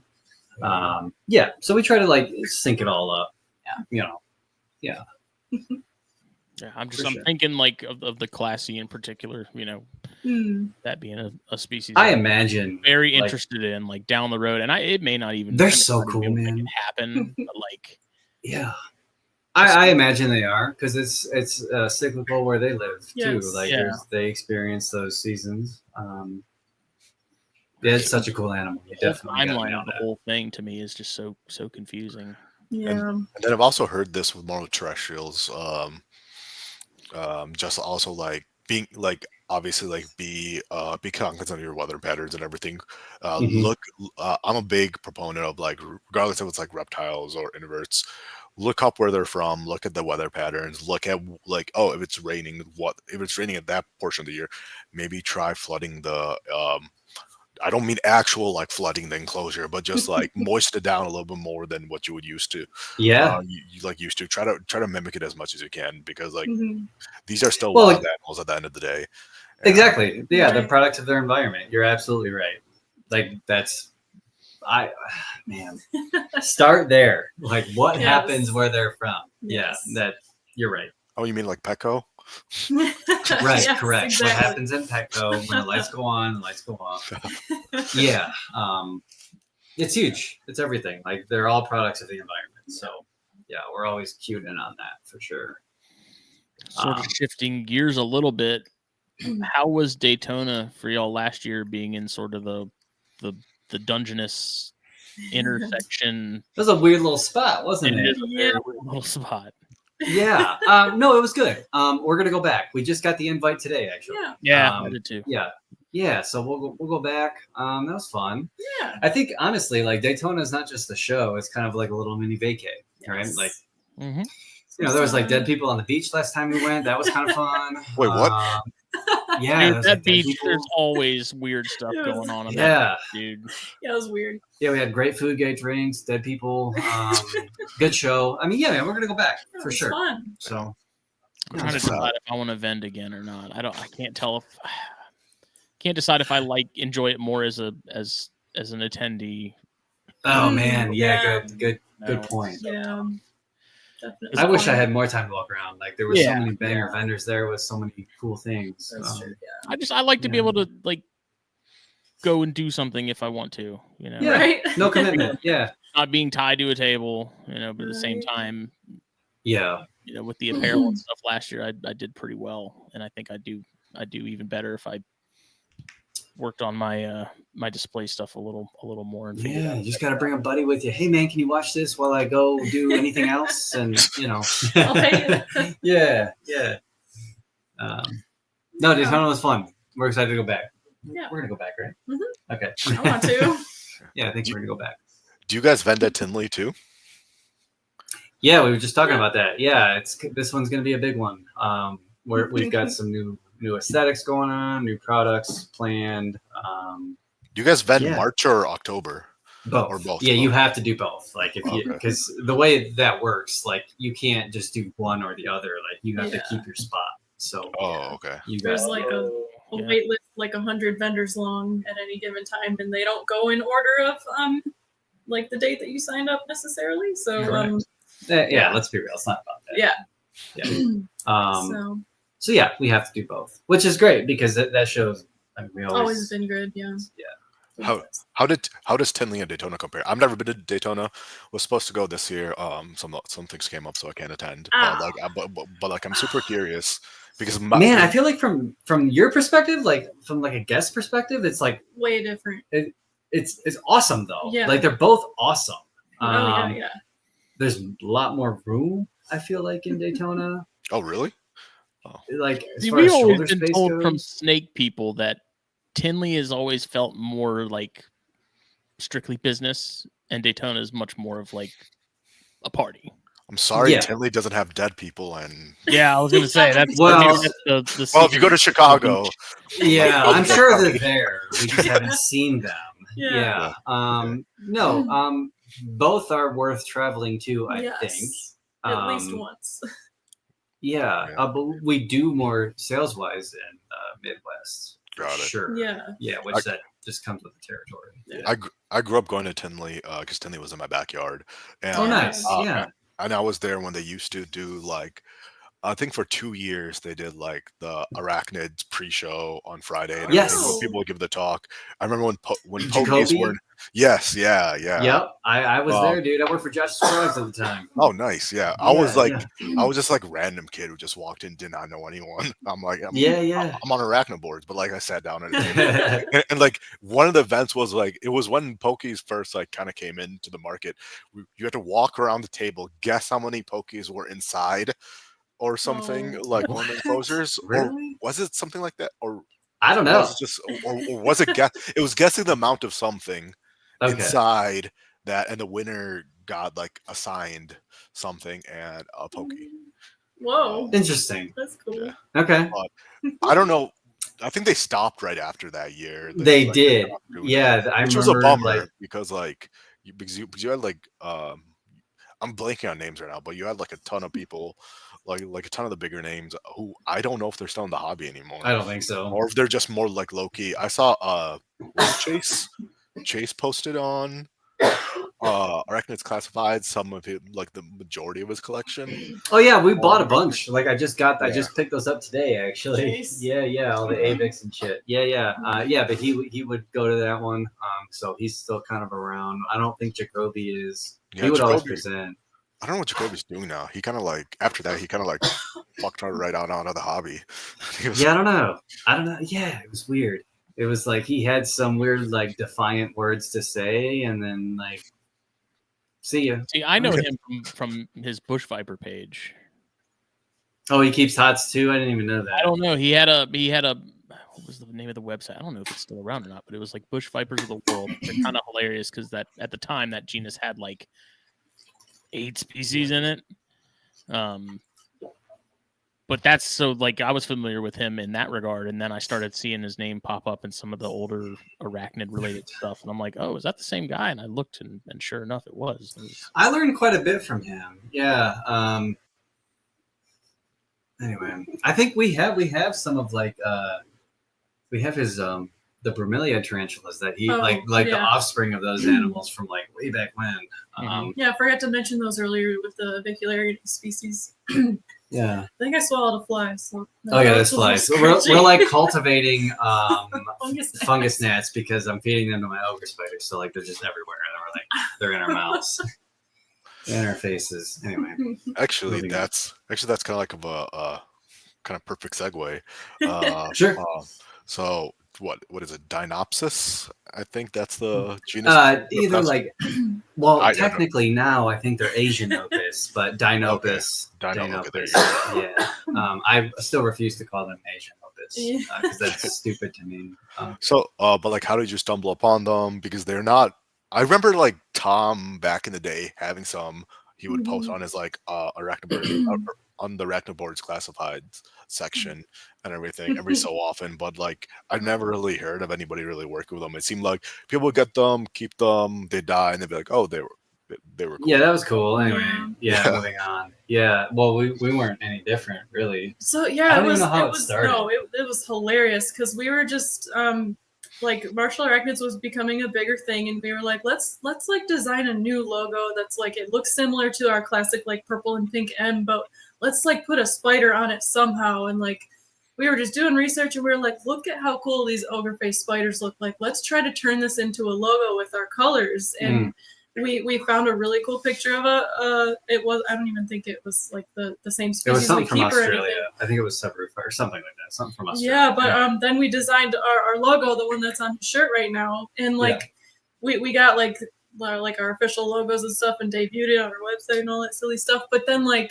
a month later, Frank Soma was just like, hey, I'm importing a bunch of true spiders and stuff from Cameroon if you're interested in the list. And I was like, not really, but send me a list anyway. And we were like, what are the odds that he's importing a ton of Dinopus? Let's work with them. Let's try to do this and stuff. And we ended up getting a small group of them, and along with some like huntsmen and wandering spiders and whatnot. And Ryan went all out on them and has been obsessed with them since. But the timing was just so strange. We were like, look how cool these ogre face spiders are. Wouldn't it be cool to keep those? Yeah, like we were watching like Stranger Things and shit at the time, and I was like, dude, that's cool. Like, look at the shadow monster and look at these spiders. I was like, I dig that. Like, I want that. So anyway, it all just kind of like fit, and then it wasn't. So we did the thing, and we got them, and we produced them, and then we hit the dead end, which was like, we sold the babies, and then it was like, okay, now I have this female, and then nothing, right? There's no more animals, right? No, we didn't do a very good job we didn't really plan ahead of time. We didn't know anything about their longevity. We knew they're true spiders, so we knew they weren't going to live that long, but like, we didn't really plan out what are we going to do when our females mature and our males are already dead and gone. And anyway, amateur shit. So but then Frank reached out to us again, which like another year I don't think he wants you to know that he's the one who did. But anyway, Frank reached out and was like, hey, I need like 1, but I have to order 100. Do you want 100? I'm like, yes. Yes. Give me 100 of them. And then we kind of framed it like, hey, that's kind of a lot of animals to keep plucking out of the wild every so often. Like, let's like, he's going to send us all of them. And that was the whole idea. It was like, let's stop that. You know what I mean? Like, let's get them all and like actually focus so that, because it would just continue to happen. It's like, if you win, if you go there, if you go there, if you go here, then I'll just die. And then here we are again. So it's like, give me all of them. And then we'll figure it out. And so that's kind of where Project Safety Net started. It was like, I'm that passionate about it. Like, I'll put the money in. So we ordered 100. I got like 29 or something. 20. No, it was like 28 or 29. Yeah, not a lot. Yeah. But that's how it goes, and that's why I was like, that's why we're doing this, because that's how it goes, because shipping conditions are rough, and that's what importing animals looks like, and so we were like, okay, that's what we got. But got a couple hundred babies now, and like 22 egg sacs left to hatch, and good Lord, God, here we go. It's I don't know if anyone feels as passionately about these things as I do, but I don't give a shit. Like, I love them. I don't care. I think they're amazing animals, and so that's where we're at. Yeah. How do you have those set up? Like, what are you like? What's the setup like for those? Because like I never really got much into the true spider stuff aside from Latrodectus. And those were all, I always kept those super bare bones just because you could keep those things in a freaking refrigerator in a cardboard box and they do great. Yeah. So I mean, with these, how do you have them set up? Yeah, the adults are all set up in 8812s. We keep them all in exoterras, and then they seem to be somewhat like leaf litter mimics or like dead leaf mimics. Yeah, they'll hang out right in the open and just rely on camouflage, so they don't need like a ton of space to hide or like hides or anything like that. They don't really utilize that thing. They'll hang out right in the middle. They kind of just like mimic the natural environment. Yeah. So like we've just scavenged the property, and we've just used like a dead branch with dead leaves on it that are kind of like all curled up, and they just seem to hide in those, and they utilize the branching for their anchor points to make their net. So very simple, just simple bioactive soil and then like dead leaves and things like that. Then that's all they need. Oh, that's how I basically. I came across a number of them when I was working in Ecuador. Oh, nice. And that's basically how they were set up. There were the odd ones that were like up higher on like a higher like mid body like plant and everything. But during the night, that's how I saw them too. And everything, you just shine and you'd see them, and it was like pretty wicked. I tried to get them. I tried to like nudge some insects to go underneath them and everything. Yeah, watch them hunt. And it never did work. But they were pretty wild to see, and it's pretty cool how you guys kind of like specialize in that, and to have people know you as the ogre face spider person, or just and everything is just like, oh, like we have some of these and everything, and having Frank like go to you. Yeah, super shout out to Frank. I know he didn't want us. He told me he didn't want me to mention it, but anyway, the point is like super shout out to Frank. He knew how passionate we were, and like he just we love Frank, and thank you, Frank, for that. But yeah, no, it's awesome. Like if we could be known for anything, like I don't care if we make a dime off of them. I love everything about them, so I don't care. But yeah, do you remember the species that you saw in Ecuador? Do you recall? So I was with a bunch of herpetologists, so like they don't know jack about whatever. It's something. I mean, I didn't know jack about any true spiders and everything. I'm like, oh, it's not a megalomorph, it's not a Theraphosidea. Then I'm like, I do know because it was interesting because I did remember that Tom said that in one of his ads that the species he got were from Africa. And then when I was looking into it, it's like, oh, that genus is pretty widespread. In general, but which I'm sure there needs to be more work done to split that, because it's very hard to have a genus go across continents like that. Right. So it just proves that they're not a very well studied group either. Definitely, yeah, and I mean, there's animals located in the southern U.S. Florida for sure. Those are Spinosa, right? Yeah, Spinosa. And then what the heck did we find? And I'm trying to figure out what's all spread out through Central America. So I saw them to begin with. We were out doing frog surveys, and one of the herpetologists I was with me was like, "Oh, keep an eye out for these net casting spiders." And I was like, "What?" And we saw one, and I was like, oh my God, like it was, I'd never seen anything like it, with the big stupid eyes. And I was just like, that is horrific, And I sat and watched it, and he's like, it ain't gonna do anything until you leave. Like, you're blinding the animal with your headlamp. Like, you need to walk away from it. Yeah. He's like, you need to leave. Yeah.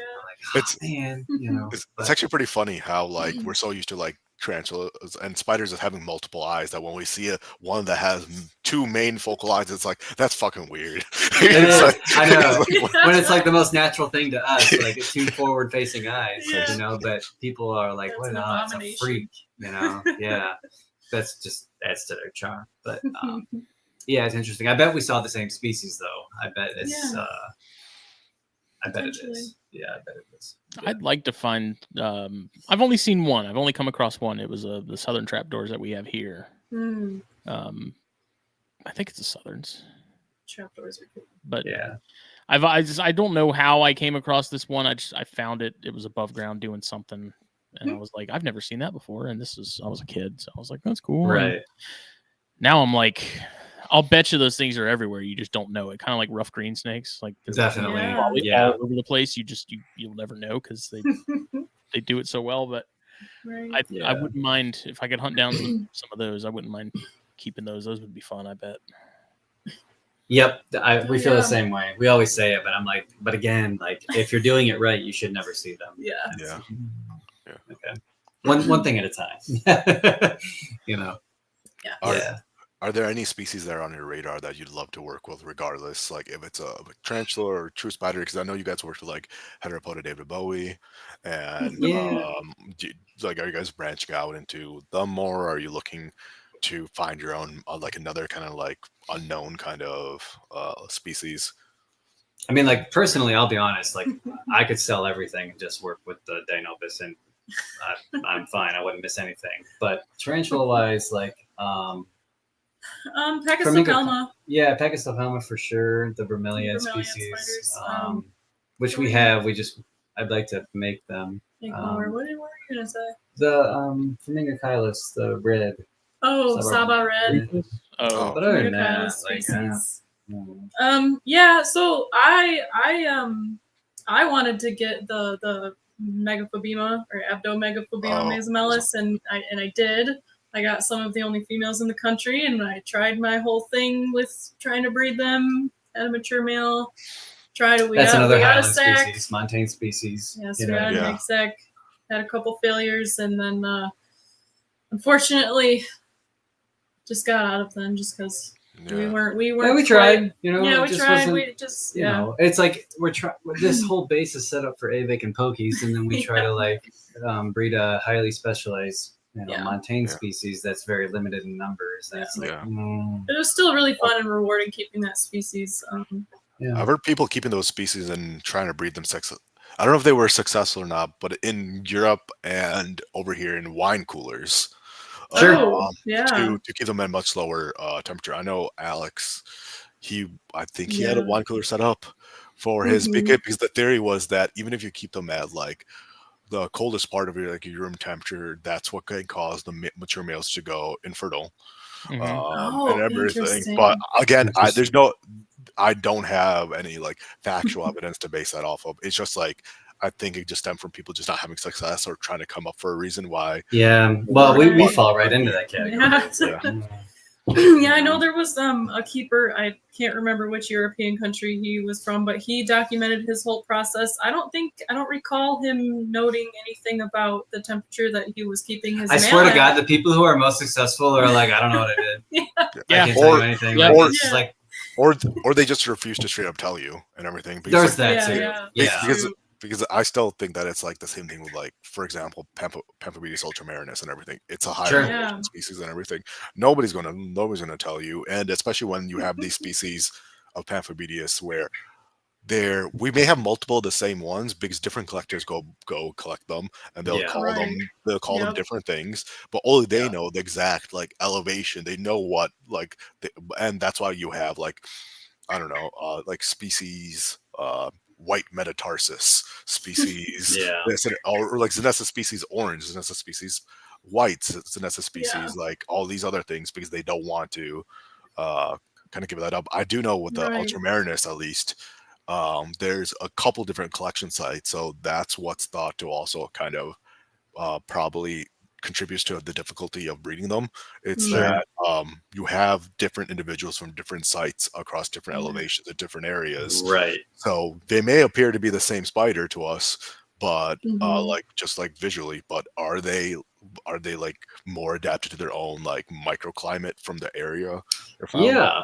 But Right. it's things like that we miss out on when it's my major gripe with the invertebrate world is like when they don't go by locality, by like species, locality. I understand it has to do with poaching and everything, and nobody wants to say that, but at the same time, it's the most frustrating thing out there. It's like, why are you calling this species white? It's not a white animal. There's no white on this thing, but like, or species orange. It looks like any other Xenesthus. I mean, don't get me. I mean, I love Xenesthus, but it's like there's no key to finding that. But like when you try to push them, like I got blocked by some, by like some collectors and everything, and Narc.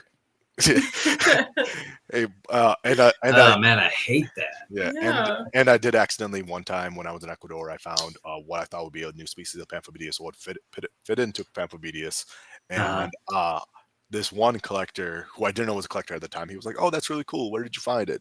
And I didn't say I didn't say the exact area, but I'm like, "Oh, it's around this town." He went there the next month. And a couple months later, he posted like, "Yeah, I found this really cool species, and I just like got this egg sac." And I'm like, "Motherfucker!" Yeah, dude. Yeah, man. Like my buddy Mike from the zoo, like he goes to Peru all the time, and he has sent me pictures of really cool tarantulas that I'm like, "That's dope." And I've never clearly not described. People have probably never seen it before, and I just keep it to myself because I'm like, I know where that's going, man. I said, don't share that. Like, don't put it in a PowerPoint to present at the zoo. Like, just leave it alone because, yeah, man, it's bad. You know, so yep.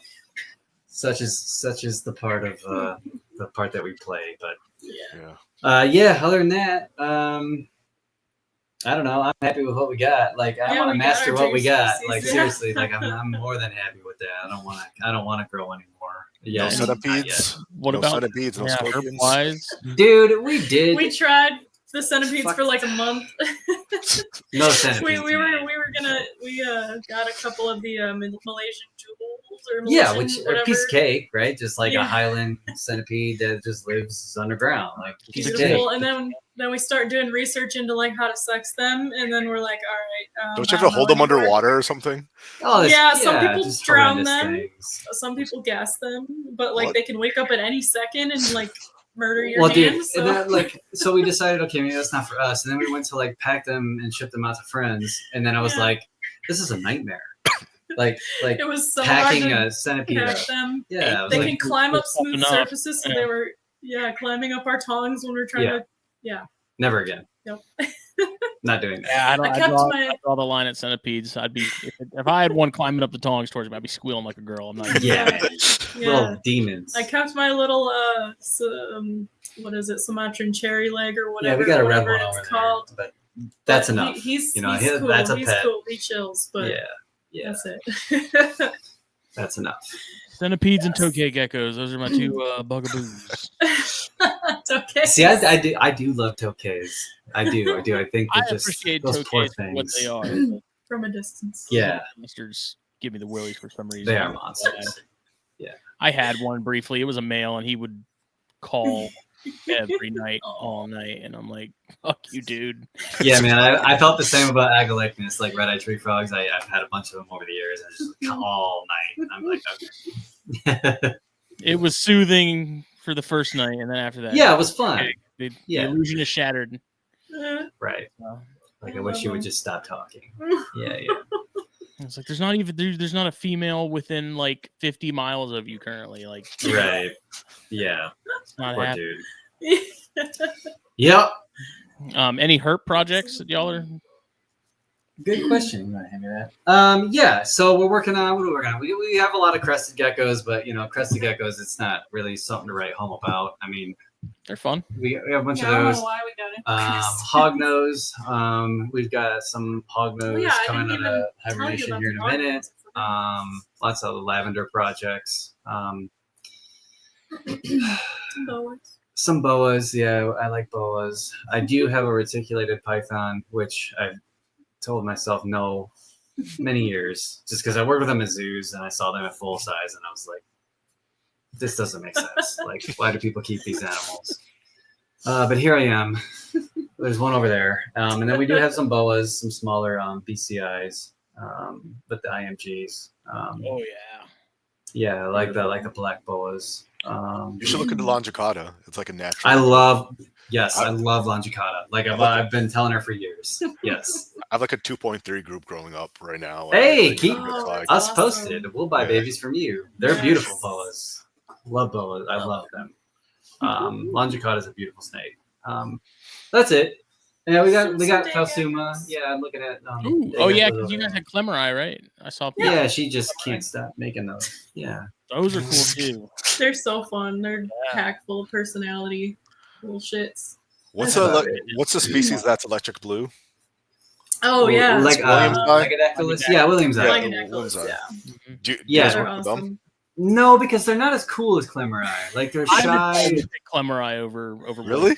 Honestly, yeah, by far. 100%. Yeah, Williams-eye are just not fun like Clemeri are. Yeah, much more shy. But our Clemeri, some of them will like. I'll walk up to the tank and just see what they're doing, hang out, and they'll like make eye contact with me and be like, "What?" Yeah, they're like totally into it. You know, Williams-eye are like, "See ya." You're not gonna see you for the rest of the day. Yeah. I'd love to get geckos. It's a slippery slope. Oh man, Super dangerous, especially Philsuma though. Just like standing eye.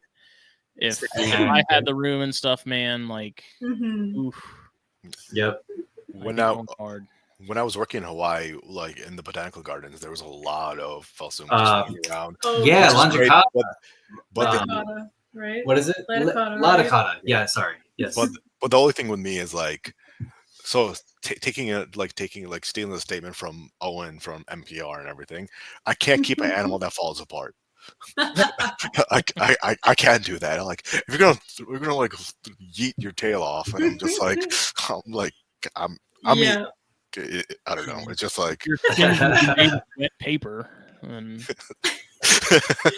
it does break my heart when it happens, but yeah, it only seems to happen with the Clemeri, like if they escape their enclosure and you have to like, get them back in the enclosure. But for the most part, like we're so hands on with them, like you could just be like, "Come on, dude," and they'll jump, you know. But the whole tail thing's a thing. Europlatus would be cool. I've always I worked with a lot of Europlatus at the zoos, we were always successful breeding the leaf tails, but that would be a cool one to have at home. Which species in those? So we had Fimbriatus, we had Fantasticus, and then we had Sakura, and then what's the bamboo? Lineatus. So all of those. We had like all of those in one room, and we were always spitting them out. It was always so much fun. There was a table at Daytona that had a Lineatus, and they had 3. They were beautiful. I did not realize they got that big. Yeah, I was thinking more like Fantasticus, like smaller. Oh yeah, no, they're big. Good lord, beautiful geckos though. We saw that contaner. They had like 3 different color forms. I was like, God, I don't even want to ask how much that is. We gotta walk away. We're not gonna do that much at the show. No. You know? So yeah, if I was gonna do any of those, it'd be the Peachmani. Fleishmani. Yeah. Peachmani. What's the? God, there's so many. I keep forgetting. I can't remember. The Riverbank Zoo in Columbia. I'm in South Carolina. Yep. They, I guess, within the last couple of years, have a Europlatus program, and that's like a big. Yes, so that we were always sending geckos back and forth to Omaha with them. Yeah, because they spit them out, we were spitting them out, so it was always just like trade fest. It was a lot of fun. But yeah, the Riverbanks is doing really well with Europlatus, which makes me happy. They have it's cool because like you have the display, you know, like where you would see anything else, but then they have a door and it's like almost all glass, and you can see into the back room where they're keeping everything and ups and stuff. And I remember watching one of the keepers was back there the day we were there cleaning, and there was like just this massive pissed off Henkelai that was just gaping and like on the side of the cage like a cat, just all puffed up. Nasty. Going, it was hilarious, and she's just like ignoring it like it's not even there. Yeah, he's ready to do some damage. He was cracking me up. Yeah, they're feisty little Doesn't shits. matter.